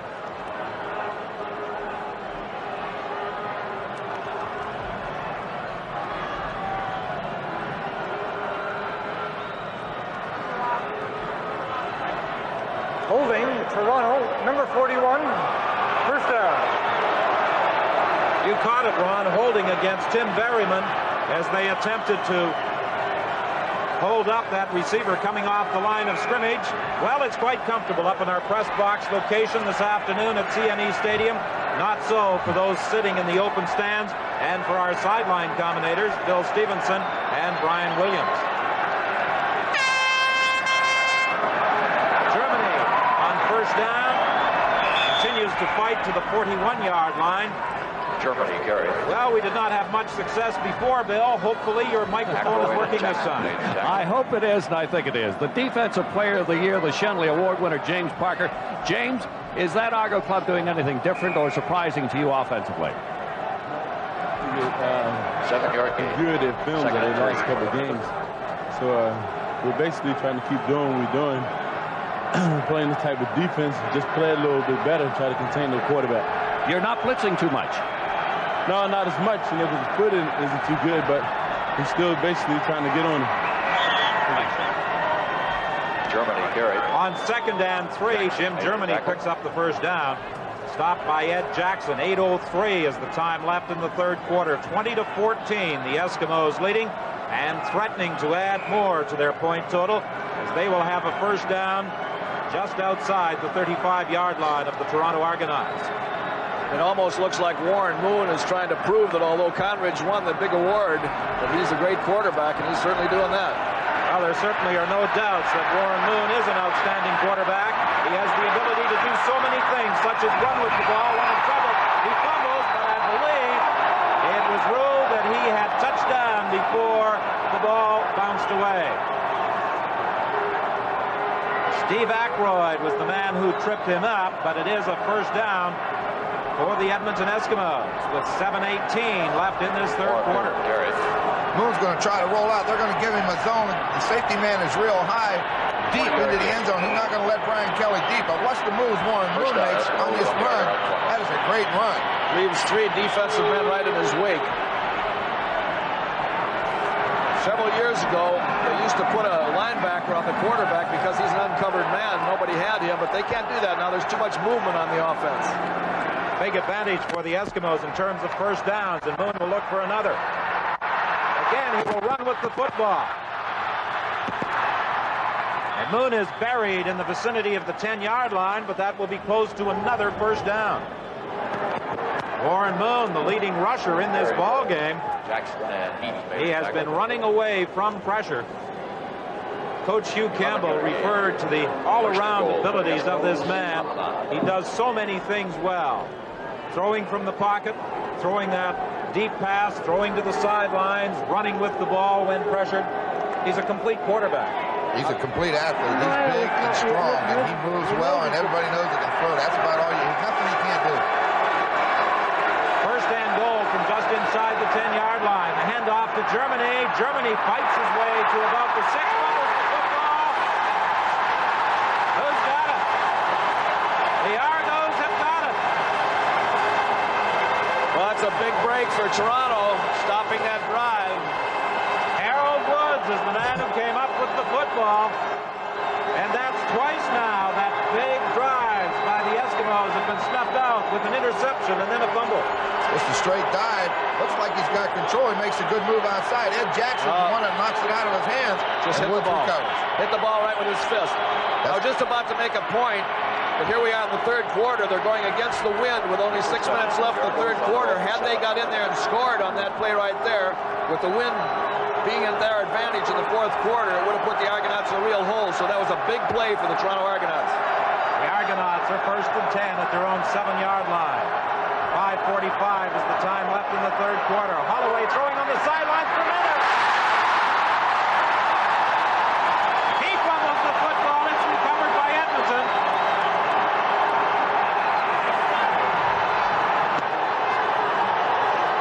Dan Kepley came up with the football, and the Argos are protesting that the play had been whistled dead over on the far side, but I don't believe it will do them much good. That will be to no avail. Anytime you see the official staying with the ball carrier on a fumble, you know that he hasn't whistled it dead, and that's what he did on that play. Well, undoubtedly, the rain is causing some problems for the people that are running with that football. They have difficulty hanging on to it. Well, let's take a look. He's got the football. He's running. I can't tell exactly when he does lose the ball. Well, it's loose. The referee will let you say, Leo, once he stays with the play, he's not going to rule it dead. So the Eskimos get it right back. They are at the 34, first and 10. Over the middle, intended for Brian Fryer, incomplete. There's a little slipping and sliding going on down there right now. I think that rain is starting to have an effect on the field. It's getting slippery for the players, and the ball must be getting awful slippery. We've had one slip and 2 fumbles in the last 3 plays. You know, at this stage right now of the ball game, with just 5 minutes left in the third quarter, going against the wind, I'm surprised that Edmonton wouldn't stay on the ground, try to eat up the clock as much as they can, take their field goal, and be satisfied, because they're going to use up most of this quarter if they do that. Moon has completed 17 of 24 attempts so far. On second down, there's movement at the line of scrimmage. Earl Wilson was offside, and Moon simply throws it away as he was being pressured by Moore. We'll have to see what the officials do on this, see whether they say that they were pulled off sides or not. Oh, they're calling it against Toronto. Well, Wilson found himself in that Eskimo backfield, and I guess decided he might as well keep on going. Offside, Toronto, number 58, second down repeated.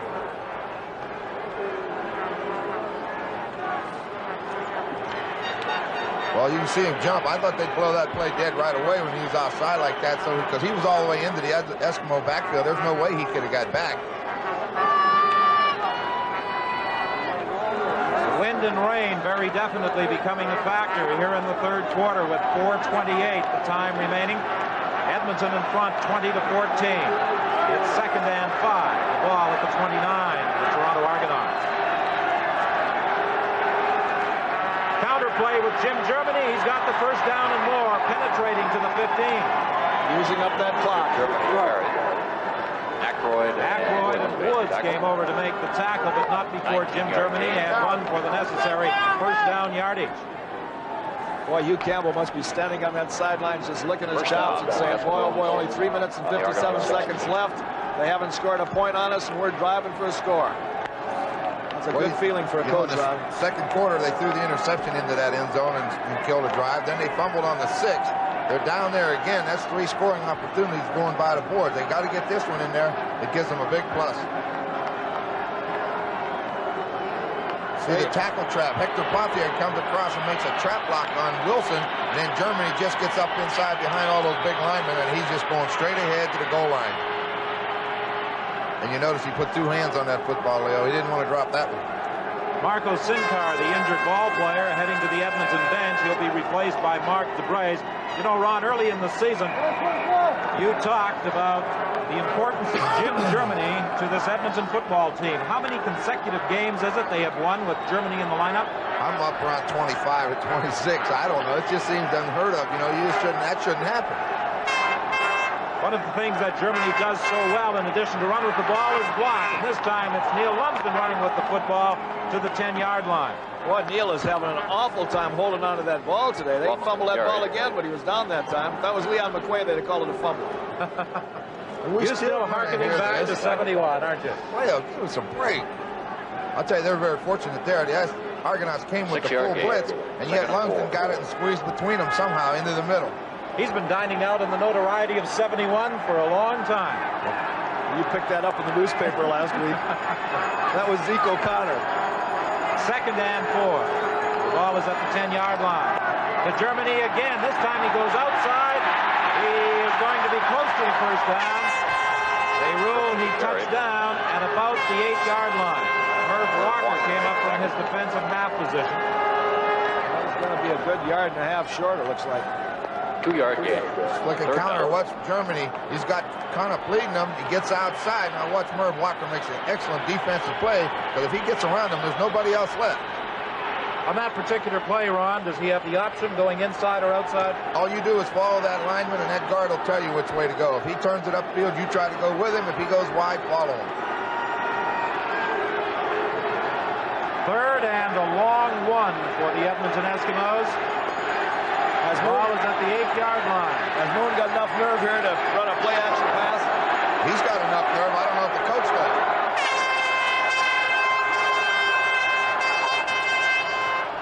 A collision in the backfield as Moon gives to Germany.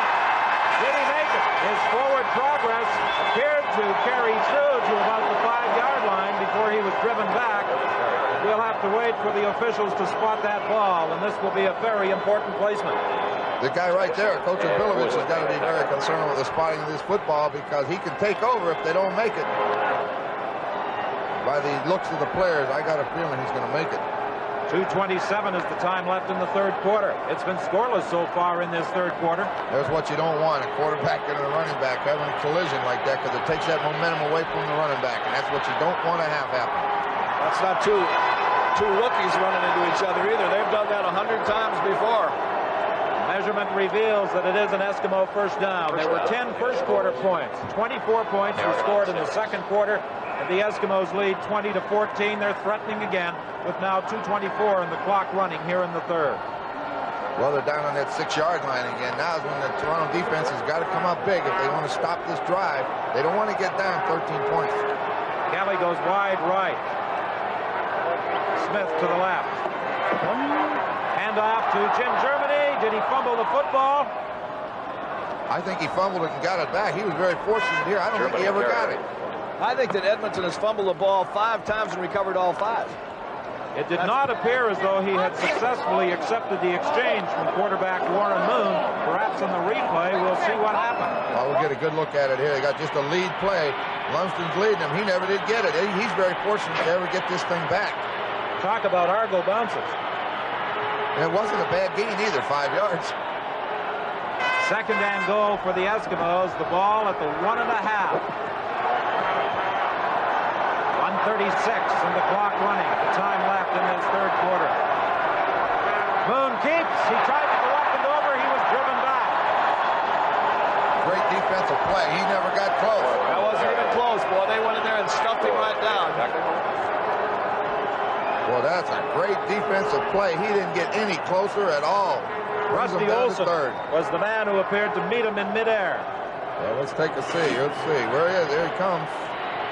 John Pointer's right up in there, too. And that guy goes up in the air. That middle linebacker wants to meet him about halfway, and he did that. I think you got to give a little credit to Leskovich, too, because he was in under that thing. Slid right down there and got in under it.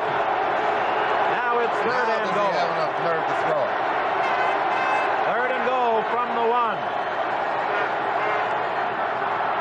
Lumsden. He made it.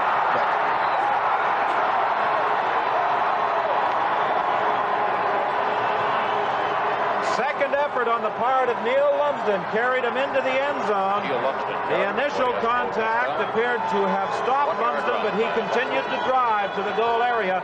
And the Edmonton Eskimos increased their advantage to 26-14 with 57 seconds left in the third quarter. When you got that guy that weighs 230-some pounds, Germany makes a good block in there. Pointer comes over the top, but Lumsden spins and turns and drives his way into that end zone. He's made a lot of big plays in key games for the Edmonton Eskimos. That's a great defensive play by Pointer, even though he got in the end zone.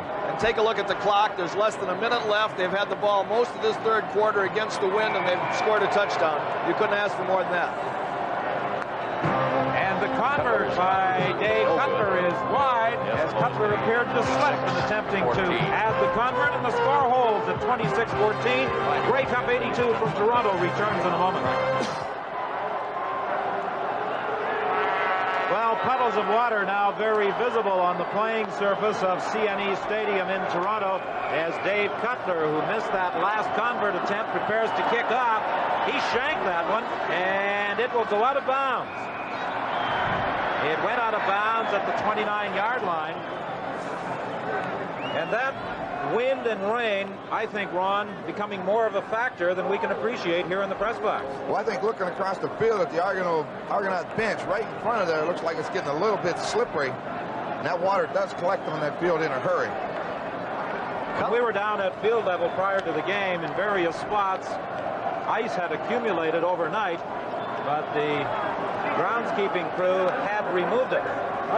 Yeah, they did a great job before the game. There was ice all up and down the sidelines over there, and yet when the game started, they had gotten rid of it. They had the heater and the shovels and everything getting rid of it. CBC President Pierre Jeannot. Fellas, I'll tell you, down here on the field, it is like glare ice, and that wind is like a gale. If the Argonauts don't get something going on this sequence of downs, Coach Jovilovich is over here saying we've got to do something before we move into that wind. Bouncing kick picked up by JoJo Heath. Trying to get to the outside. Good tackle made by Waddell Smith at the 35-yard line. 48 seconds, the time remaining in the third quarter. 15-yard return. Right now, let's bring in Bill Stevenson. Okay. Warren Moon is with me. Warren is 30 seconds. Really slippery out there, and we're not used to playing in the rain. It's been a while since the rainy season. We are playing it again, but we'll just make do with it and beat the elements and just try and keep a lead that we got. Well, you're playing much better. Aren't you happy with the way you're performing? Well, I'll be a lot happier in about 15 minutes. Greer was unable to hang on to the throw. Joe Holloman was defending against the Argos' outstanding receiver. Well, they finally got what they wanted here, Don. They finally got single coverage with Holloman and Greer, and right away he goes after him deep, and he throws a nice ball over Kempley's head. Looks like he's caught it, but the ball's really bobbling around, and the referee made a good call to blow it incomplete. Well, both networks well represented, not only in the broadcast booth today, but in the stands at CNE Stadium. Murray Chirkover, the president of CTV.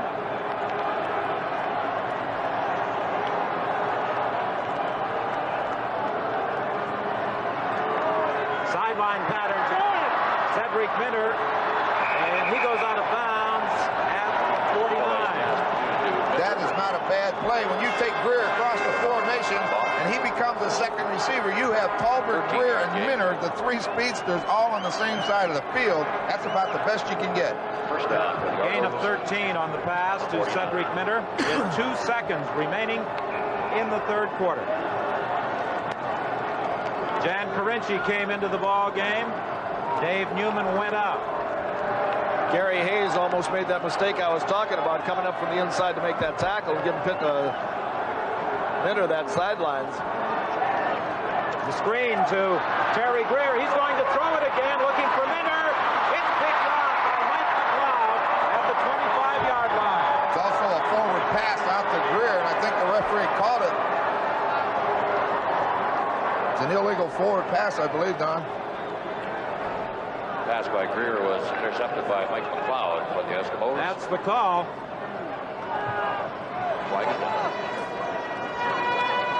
And that is also the end of the third quarter.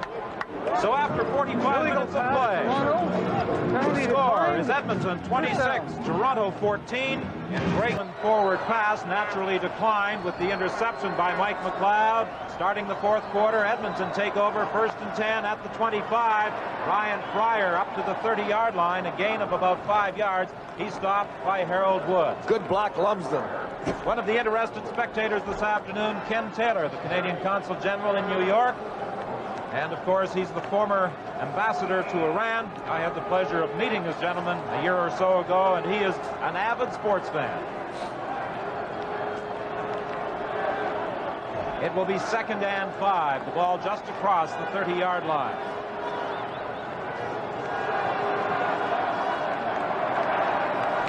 Pass knocked down at the line of scrimmage. Tommy Scott was the intended receiver. They came right back with the same play the other way. They're just going to run a pick with Scott coming back underneath, but Eskewich got his hand up, just batted it right in the ground. When they send Neil Lumsden out of that backfield on that pick that they run on the first play there, he takes a lot of that territory. Eskewich going to play volleyball with him here.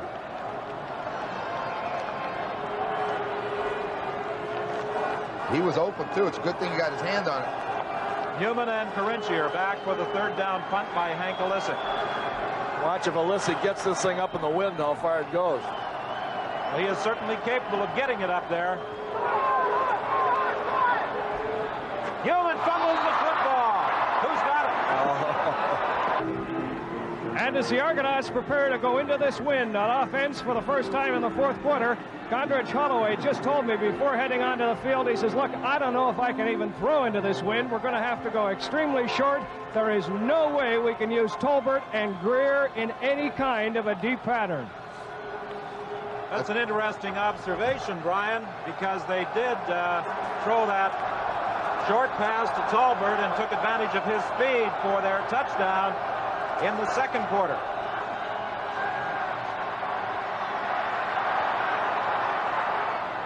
Cedric Minter unable to hang on. That's twice now that Minter has had the ball thrown perfectly to him, once in the first half, again in the second. Incomplete. Bill Stevenson.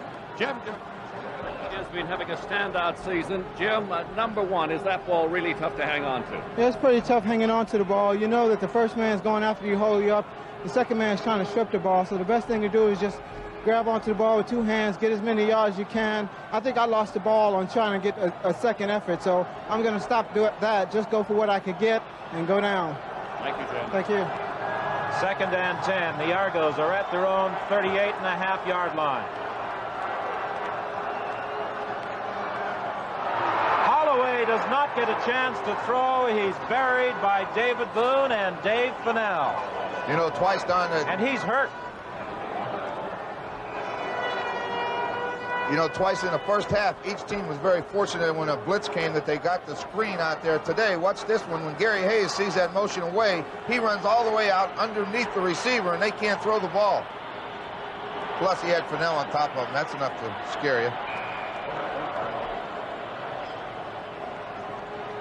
Conrad Holloway was able to get up and head to the Toronto bench, but he was very slow in getting to his feet, and that's not surprising after being buried under 6'4", 250-pound David Boone and 6'4", 275-pound Dave Fennell. Dean Dorsey's punt bounces to Gary Hayes at the 37, and he runs it out of bounds at the 42.5-yard line. Good thing to do right now. He got all he could get. There's 3 blue shirts there. Just take it, get what you can, get out of bounds. That way you don't take any chance of fumbling. It's raining pretty hard right now, and it's got to be cold. It is cold. Yes, I don't envy our sideline commentators, Brian Williams and Bill Stevenson, this afternoon.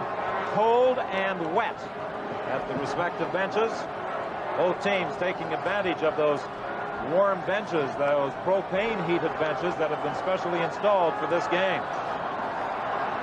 Moon throwing deep. He has got Scott open, but he could not hang on. You don't see that happen very often, I can assure you of that. Well, that play was run just about as well as you can ask. Rod McInnes, the president and chief executive officer of Carling O'Keefe Limited, will be presenting Offensive and Defensive Player of the Game awards and the Canadian Player of the Game awards following the conclusion of this game. Chevrolet Celebrity four-door sedans will go to those three players so honored, and they will also be receiving 3 individual trophies. Warren Moon is playing like he's having trouble with his starter. Yes, it appears that he has eyes on one of those new cars, very definitely. Sideline for Waddell Smith. He is, or make that Brian Kelly. He is bounced out of bounds in front of the Edmonton bench. I'll tell you, Don, I'm going to mention this one more time, that normally you don't like to sit on a lead, but with the wind advantage yours, with a good kicking game like Edmonton's got, I'm not too sure about putting that ball in the air in the slippery weather. A receiver can fall down, you can get an interception. What do you want? Do you want me to agree with you? I don't agree with you. Throw it. He's throwing the ball to Tommy Scott right on the money. He's hit Kelly. Let him go. What was your record? Well, 248, I think. He's playing well. Well, they're asking for a drive ball. He sure is playing well. There's no question about that. But they do have good field position right here. They do have an excellent kicking game. 1st and 10. The Eskimos are at their own 53. Moon is going to run it again. He gets some blocking help and slides into the 42-yard line. He was hauled down by Leon Leskavich. Tripped up by Leskavich. Leskavich made a big play right there. He got outside. He had some more white shirts in front of him. He made a great effort getting out there, but he had some blockers. That's about as safe a play as they can run right there. Waddell Smith is wide open behind everybody down there, but he does the right thing. He sees his interference and cuts right in behind it. Watch outside. He's got a lot of room. Leskavich makes a big defensive play for him.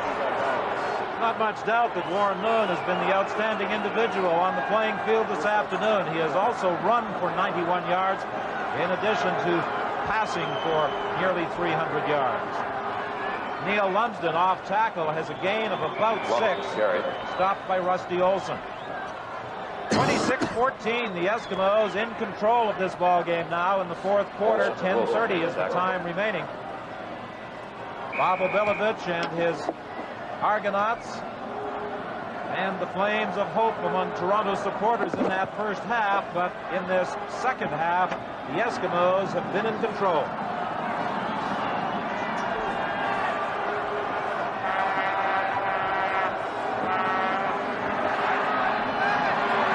Intended for Kelly. He was being covered by JoJo Heath. It will be third down, pardon me, and about 4 yards. The ball is at the 37. That was a well-thrown ball. They had to pick underneath again, the crossing between Lumsden and Scott, but that gave him one-on-one coverage with Kelly out on JoJo Heath. He threw it early enough, but he just threw it a little bit too far out in front of him. That man has contributed almost 400 yards of offense to the Eskimo cause. 301 passing, 91 rushing. And Dave Cutler will attempt a field goal from 44 yards out.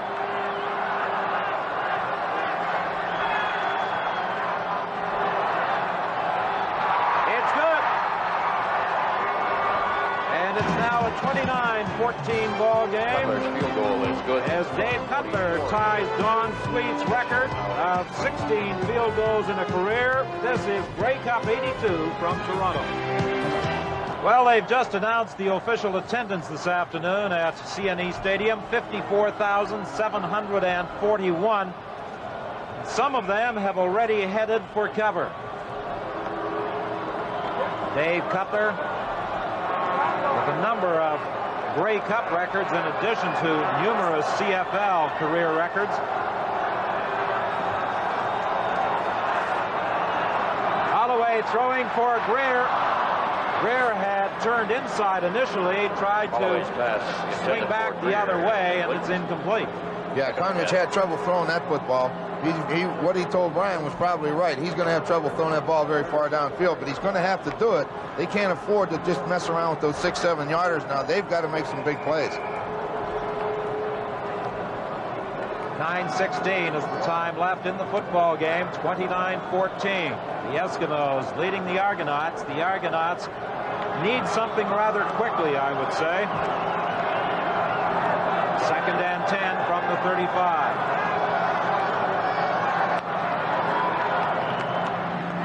On the sidelines, it's incomplete, right through the hands of Terry Greer. Well, he don't drop very many, so that ball must be getting pretty slippery out there. 3rd and 10. To tell you the truth, Conridge also had a hard time getting that ball out to him. That ball started out pretty good, and then it started to die, and then he just couldn't catch it when it got there. So he's really having a lot of problems throwing the ball. With a slippery football and with the wind conditions, I'm sure it's very difficult to be accurate with those passes. We've discussed with a number of the coaches in the league about various quarterbacks' ability to throw wet footballs. Obviously, Warren Moon is having more success than Conrad Holloway. Gary Hayes at the 50-yard line, brought down at the 54. All right, Bill Manchuk is with me. Bill, last we're going to get off the air. Now, you seem to be controlling. I mean, you and the defensive Edmonton now is completely in control. What is...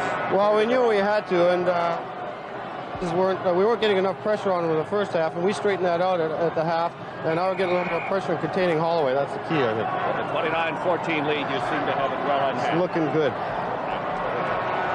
Well, as you can see, rain accumulating on the playing field in increasingly large puddles. The pass complete for a great catch by Fryer at the 38-yard line of the Toronto Argonauts.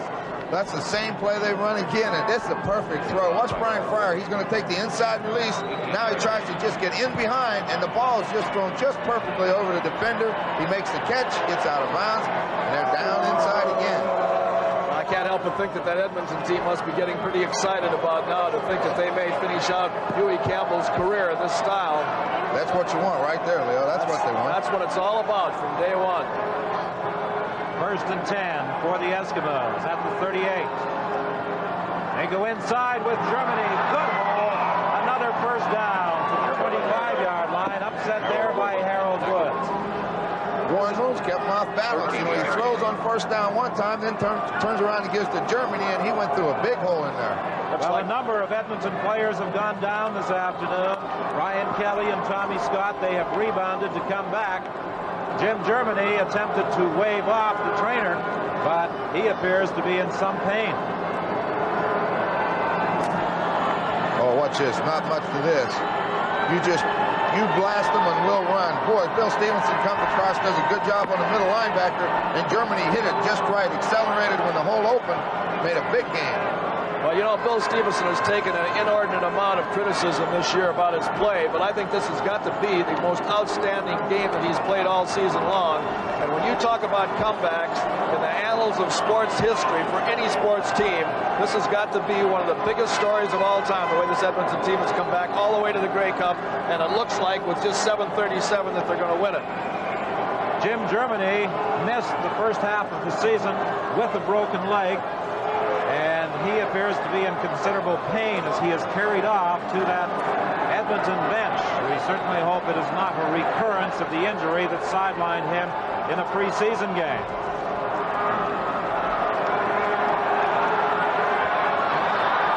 Kelly was the intended receiver. He has already caught 2 touchdown passes. The record for a Grey Cup game is 3, held by teammate Tommy Scott. And we had several occasions to talk to the Eskimo coaching staff about the value of both Germany and Kelly to their attack. And they said, I remember a comment by Cal Murphy, don't take away your left arm, but take away your right, and you'll understand what it's all about.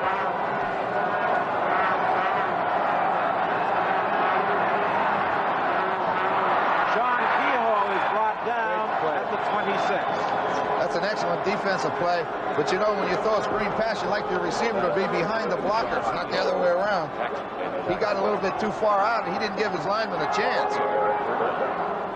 You see Keogh on the screen. Leo, watch him. He doesn't give his lineman a chance to get out in front of him. He beats him.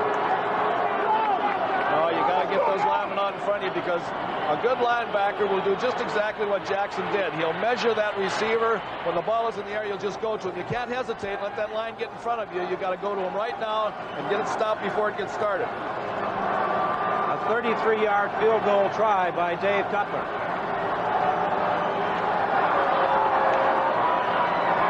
It's good.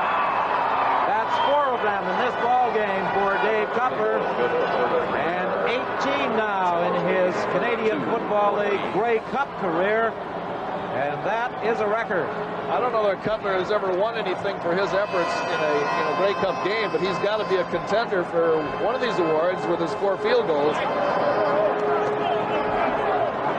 Bill Stevenson, can you update us on the injury to Jim Germany? Yeah. Talked to the club doctor. He said that Germany slapped his ankle hard on the turf. It is the ankle that he broke. You were correct in that.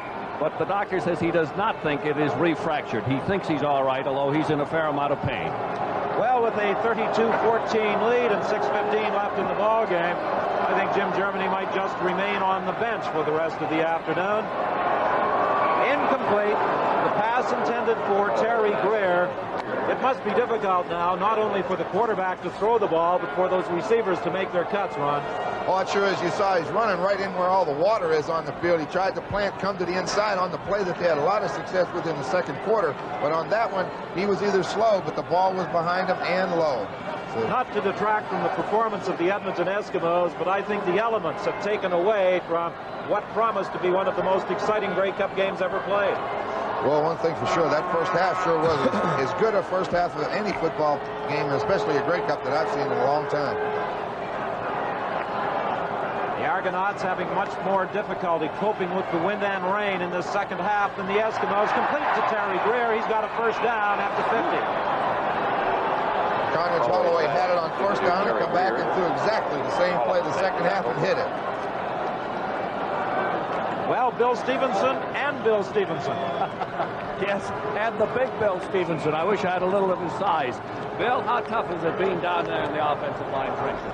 It's been pretty tough at the beginning of the game, but right now we seem to be handling their defensive line pretty well. They're starting to blitz a lot more, and they're starting to run a lot of stunts in there and getting a little desperate trying to stop us. But the first half was a real rough, and this is starting to get easier as we finish her off. Congratulations. Cedric Minter goes out of bounds with another first down at the 49. 5:05 is the time remaining. One thing's for sure, I'd rather pay that Stevenson's rent than feed him. I was talking to him before the game, and boy, he weighs about 320 pounds. As you said, Leo, he has had a great Grey Cup game. Sure has. It'll be interesting to see who the 9 selectors choose for the Carling O'Keefe Offensive and Defensive Awards and the Canadian Player of the Game Award. Conrad Holloway sliding into the 38-yard line, very close to another first down. Well, the Eskimos like that. Force him to run with the football. Don't give him any big gainers right now. That's the one thing they have to stay away from. But you know, this Conrad, he's got to throw the football and he's got to get it going. And the last 3 plays have been good enough for him. 2 quarterbacks have done a lot of running this afternoon. We mentioned earlier that Warren Moon had picked up 91 yards in running with the football. Holloway has run for 51 yards and should have, well, let's see now. Yes, he does have another Toronto first down. Well, Warren Moon has played about as good a football game at quarterback position as any quarterback has ever played in the Grey Cup. But Conrad Holloway has certainly shown why he won that award himself. Started out on first down trying to throw that slant pass. It didn't work. He came right back to it under these weather conditions and completed it and then ran for a first down. The Eskimos are that far away, 426, from winning a 5th consecutive Grey Cup. James Barker hauls down Conrad Holloway at the 35-yard line. Next year we won't have to worry about the elements. We'll be under the dome in Vancouver. That's where they'd like to be playing today. Just think, wonder what would have happened with these 2 explosive offenses with, you know, the ideal conditions.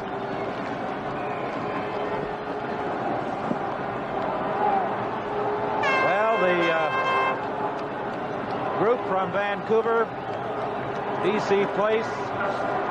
Promotions throughout the week here in Toronto, and a very proud contingent from British Columbia extolling the virtues of their brand new 60,000-seat stadium.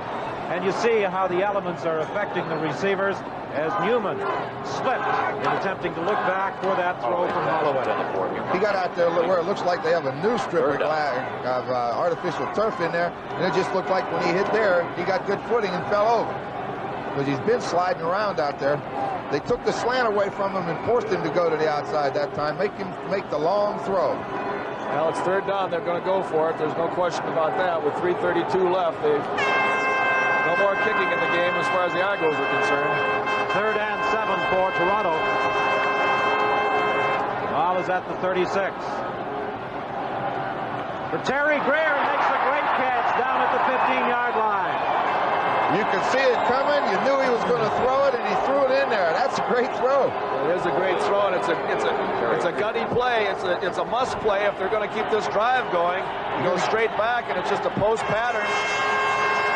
Comes right underneath. It's a great catch by Greer, too, with a wet ball. He threw it right over top of Potter. Greer has been a favorite target. 7 catches this afternoon. Grey Cup 82 from Toronto returns in a moment.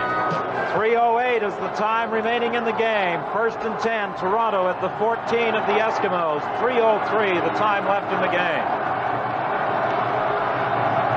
That was a screen pass to Brock, but he was well covered, and Conridge had to come down with the ball. Down on the sidelines, Bill Stevenson is still manning his post. Waddell Smith is certainly one of the fine receivers in the Canadian Football League, and this Edmonton Eskimo club is loaded with them. But Waddell, I'm wondering if experience in a Grey Cup game is not a very major factor for this Eskimo team. It is very much so. We've been to, this is my 6th one, and hopefully this will be my 5th win as with this team. And it helps to know that you've been there before. We've been here before. We've been here when Tom Wilkinson. We thought he was going to throw his last touchdown pass here. He came back. So we know what it takes, and we have great resilience. Thank you. Holloway got away initially from Parker, tried to fire to Bob Bronk, incomplete. And again, the Argos face a 3rd down situation at the 15-yard line with now 2:31 left in the game. You got a great example here of the quarterback 6th sense. Watch him just at the last minute turn away from Parker. Now he eventually is going to take one heck of a hit coming up right here. Fennell looks like going to get a good hit on him, but he escaped the first one from Parker. That's something you can't teach a quarterback. That's an instinctive maneuver to get away from those charging linemen. Yeah, when you got weather like that to play in, it makes it a little bit tougher when that rain's coming down, but you're exactly right. You don't teach that. They have to be able to do that on their own. You can teach them to do it, but they can't do it under fire. The 3rd down gamble.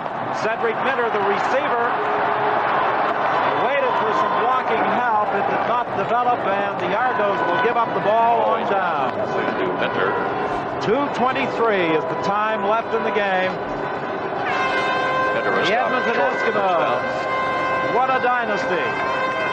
A 5th consecutive Grey Cup triumph, just 2 minutes and 23 seconds away. This is a great move right here. Just let him make the move. All you're concerned about is not making the 1st down. Ooh, well, that's a heck of a hit on the leg at that stage of the game. Conrad Holloway hoped to put the capper on a tremendous season. Individually, he was honored as the country's outstanding footballer on Thursday night, winning the Shenley Award. A Grey Cup would have been a tremendous climax for Toronto quarterback. However, it does not appear as though that will happen. Penalty flag flies, and it is probably a time count violation.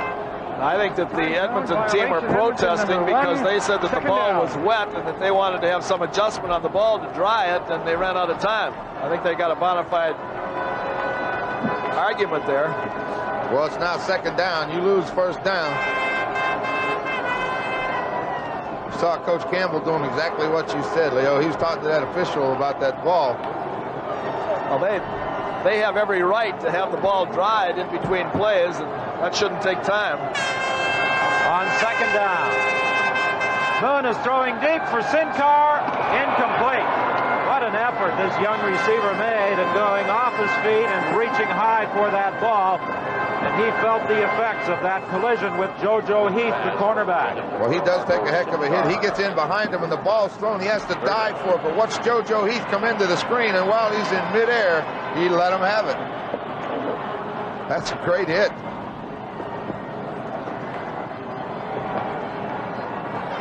JoJo Heath was the man who put the hit on Marco Sincar, and we have been informed that Dave Fennell has been named both the outstanding defensive player of the game and the outstanding Canadian player. High snap into the end zone. It sails over the head of Hank Olisic, and he kicks it through the end zone with 2:10 remaining on the clock. So, a safety touch.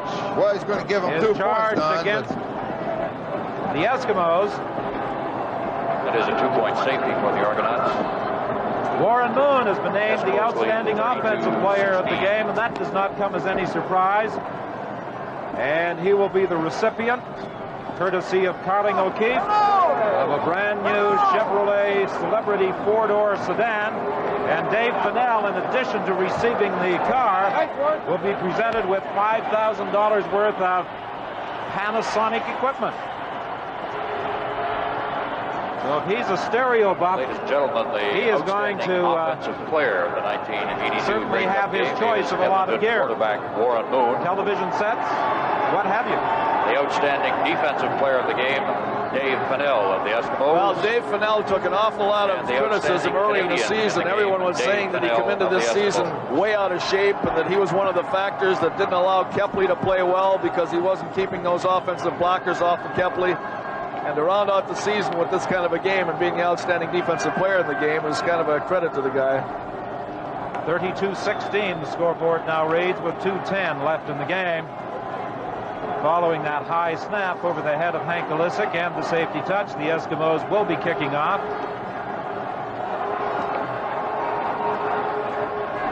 Well, at the start of the ball game, there were 54,741 at CNE Stadium, and with this very cold wind blowing off Lake Ontario and the driving rain, many of them have already departed.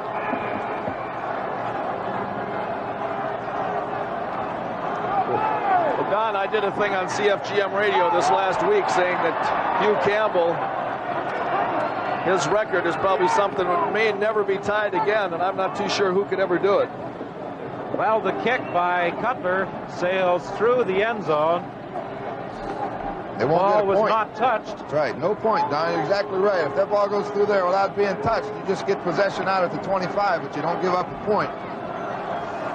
Well, I don't think you do. Ball will be scrimmaged from the 25. It almost seems as that trophy has taken up permanent residence in Edmonton. The Eskimos, 5 consecutive Grey Cup wins. Well, let's not concede it to them yet, but they're only 2-10 away. And for assistant coach Cal Murphy, this would be a 6th consecutive Grey Cup triumph, as he was with Montreal in 1977. Conrad Holloway got away initially from Parker, then is met again by Parker as the outstanding defensive player in the CFL. Regained his footing and dropped the Toronto quarterback back at the 23-yard line. Well, Parker figured if I just wait here, he'll be back. He was under a lot of pressure, so he had to spin and come right back at him. I was thinking that same story. One of his teammates said to him, aren't you going to get up and chase him? He says, no, I'm just going to wait here. He'll be back in a minute. Boy, he sure does. He spins away from him, but he can't find anybody open down there. Now he's coming back, and who's waiting on him? I think that he was knocked down, though, from the force of that first blow, and he should have been called down. It's 2nd and 12. The ball is back at the 22-yard line.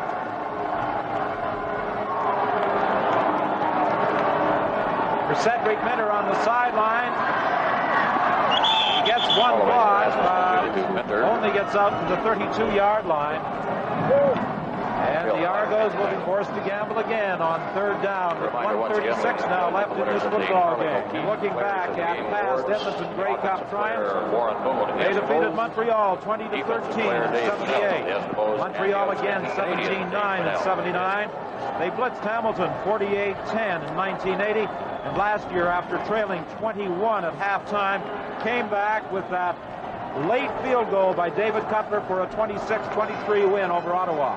I believe they had a run in the 50s, too, and Pop Ivy was there when they won it 3 years in a row. Didn't they, Don? They had 3 triumphs in a row in the 50s. You're absolutely correct. Paul Pearson, the receiver, they rule no catch. The ball was in and out of his arms.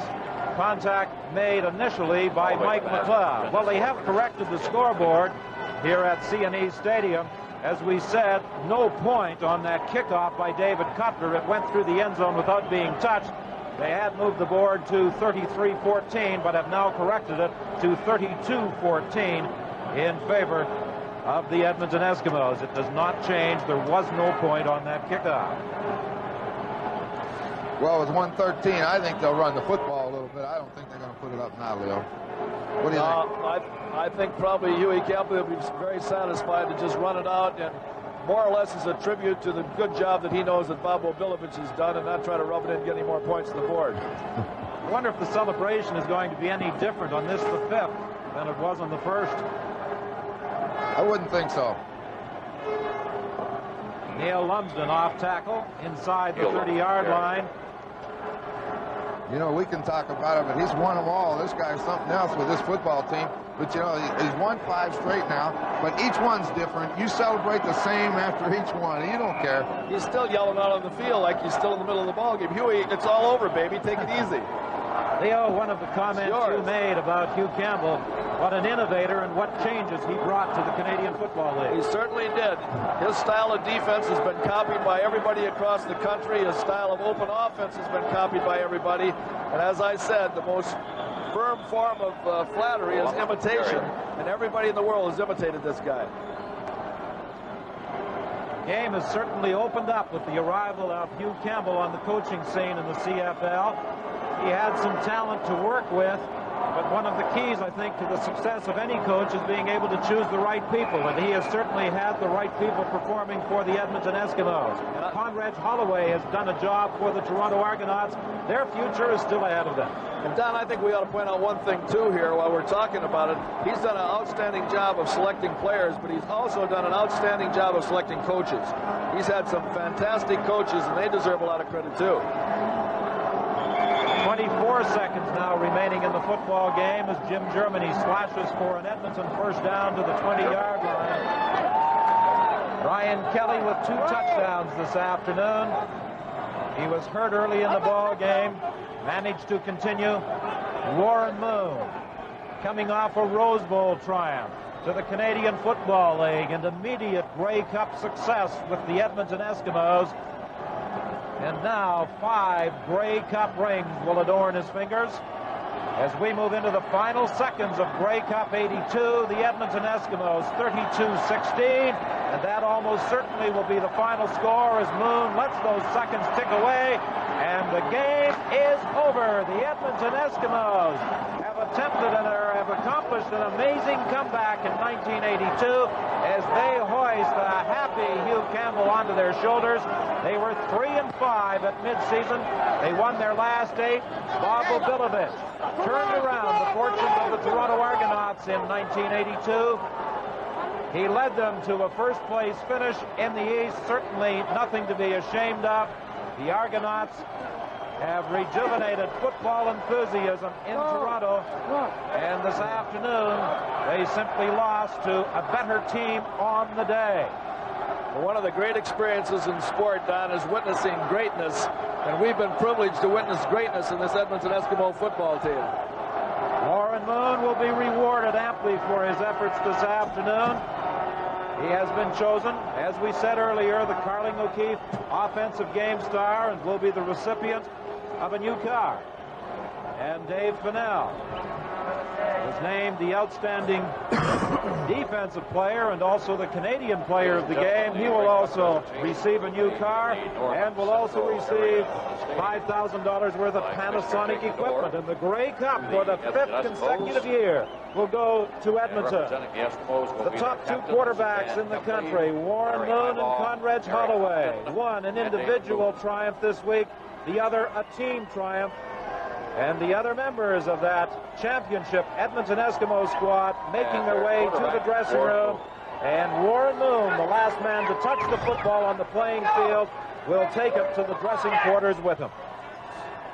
Well, Coach Ubilovich might be a little bit down, but he doesn't have to be. He's had a great season. It's just that this football team right here is something else. They just keep coming at you. It'll be a nice place to be. Huh? There's nothing like being in with winners, and you get in there, and they're going to really enjoy this day. Well, that's become a familiar sight. The Edmonton Eskimo dressing room and Commissioner Jake Gadar presenting the Grey Cup to the 1982 champions. Eric Upton, Warren Moon are present to receive it. Most of their exhilaration, really, I think, is because of their feeling for their coach, Hugh Campbell. They wanted this one very badly as a tribute to him and what he's done for them over the years.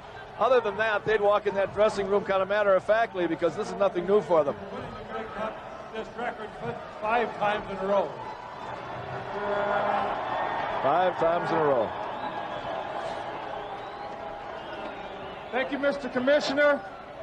I accept this Grey Cup on behalf of God, my teammates, and Eskimo fans everywhere. David Boone with the acceptance speech on behalf of the Edmonton Eskimos, the 1982 Grey Cup champions, with a convincing 32-16 triumph over the Toronto Argonauts. A strong second-half performance by the Eskimos carrying them to victory. And we'll return with our post-game show in Grey Cup 82 in a moment. Well, a 32-16 victory for the Edmonton Eskimos over the Toronto Argonauts, the 5th in succession for Hugh Campbell and company. The story really is truly amazing. And really, if you look at the Edmonton Eskimo lineup, there's not a whole bunch of people who are past their prime in Canadian football. It could continue for some time to come. Now let's go down to the dressing room, and here's Brian Williams.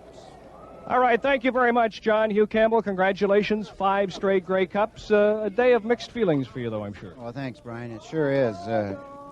I don't know if any team will go 6 years in a row. I think the only team really has a chance to break the record will be next year's Eskimos, and I hope that they do. An outstanding first half. The weather took a bit away from it, though, in the second half.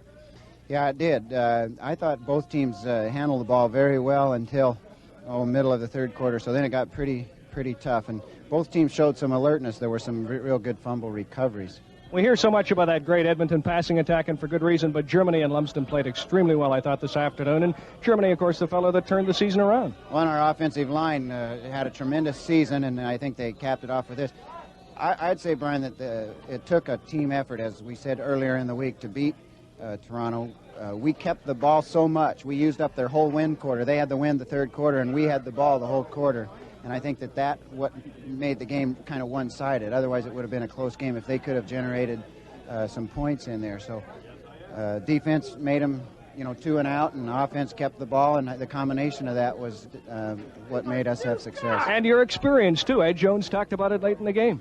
Well, yeah, I think that we were in a situation with a big advantage. We lost the coin flip, which is really a victory. It means that you're a home team, and you get to choose the second half, and so we had that win the fourth quarter. Tell me, earlier in the season when you were something like 3-5, everyone was predicting you to be in last place. Did you ever think you'd put together a string like this? I really wasn't thinking in terms of winning 10 in a row, and this is our 10th playoff victory in a row, by the way.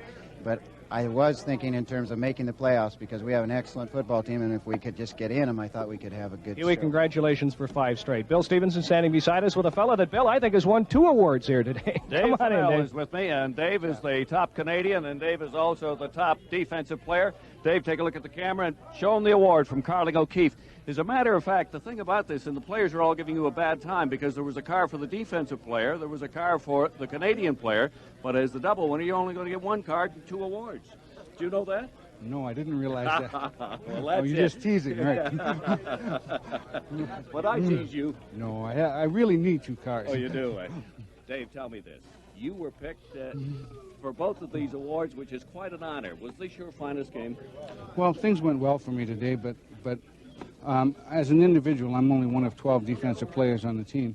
And Toronto may have paid more attention to Danny Kepley and James Parker today, and as a result, I was left a little freer to do my thing, and I got some attention today. And we're going to have you take a look at the camera because you're such a good-looking guy, Dave. But the thing I want to ask you now is this. A lot of people are going to be leaving this ball club. Do you think that the Eskimos are going to start breaking up a little bit, that now 5 in a row is going to be sort of the end of this great reign by this great ball club? Well, Huey's gone, and he's been an integral part of it. Yeah. We've had to survive people leaving. My personal hope is that Don Matthews, our defensive coordinator, gets an opportunity to become head coach, and maybe by that way we can keep our Eskimo tradition together a little bit longer. Well, Don wants to. Well, I certainly hope to see him with the head coach's hat on in June. Carnegie O'Keefe winner for the Canadian player and also the defensive player. Dave Fidel, congratulations. Thank you very kindly. All right. Warren Moon is coming in here. Warren, come on in quickly because we have you as the offensive player, of course. Warren, you played just a tremendous ball game. I heard a fellow named Ron Lancaster say maybe the greatest game he has seen by a quarterback in a Grey Cup game. Well, that's a great compliment coming from a great player like Ronnie, but you know, my main objective was to go out today and just try and eliminate the crowd because they were really juiced up and they could act as a 13th man for Toronto. And we took the first drive and went down and got some points on the board, and I think that kind of neutralized them and took a little of their momentum away.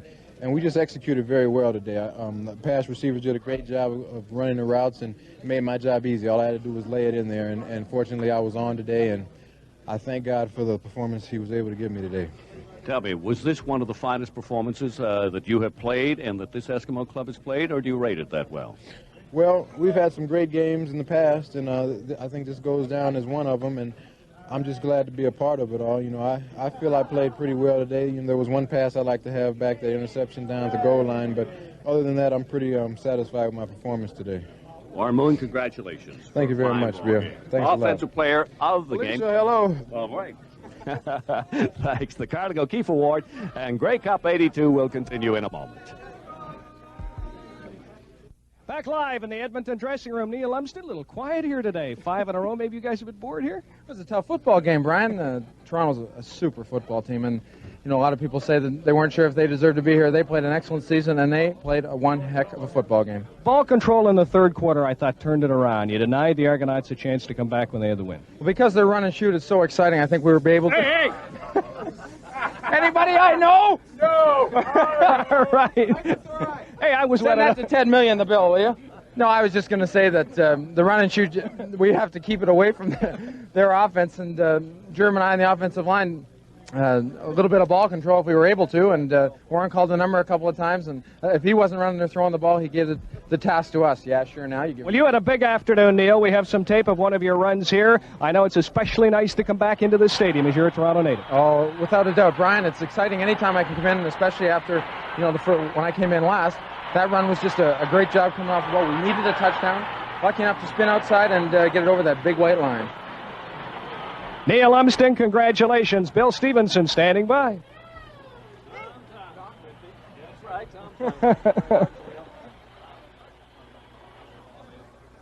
Question I want to ask you, first of all, Tommy. Different approach as far as you players were concerned for this 5th consecutive Grey Cup you're going after and the 6th appearance in the Grey Cup. Well, actually, this whole year was divided into 2 stages. The first part we had to, we were hurting a little bit, and the second part we had to rally. When we came to the Grey Cup, we just have to take it, you know, like getting here first and then just rallying one play at a time and then just one game at a time. There was no real different approach. All we had to do is know we had to contain Conridge because he's a slippery little guy, and he's a heck of an athlete.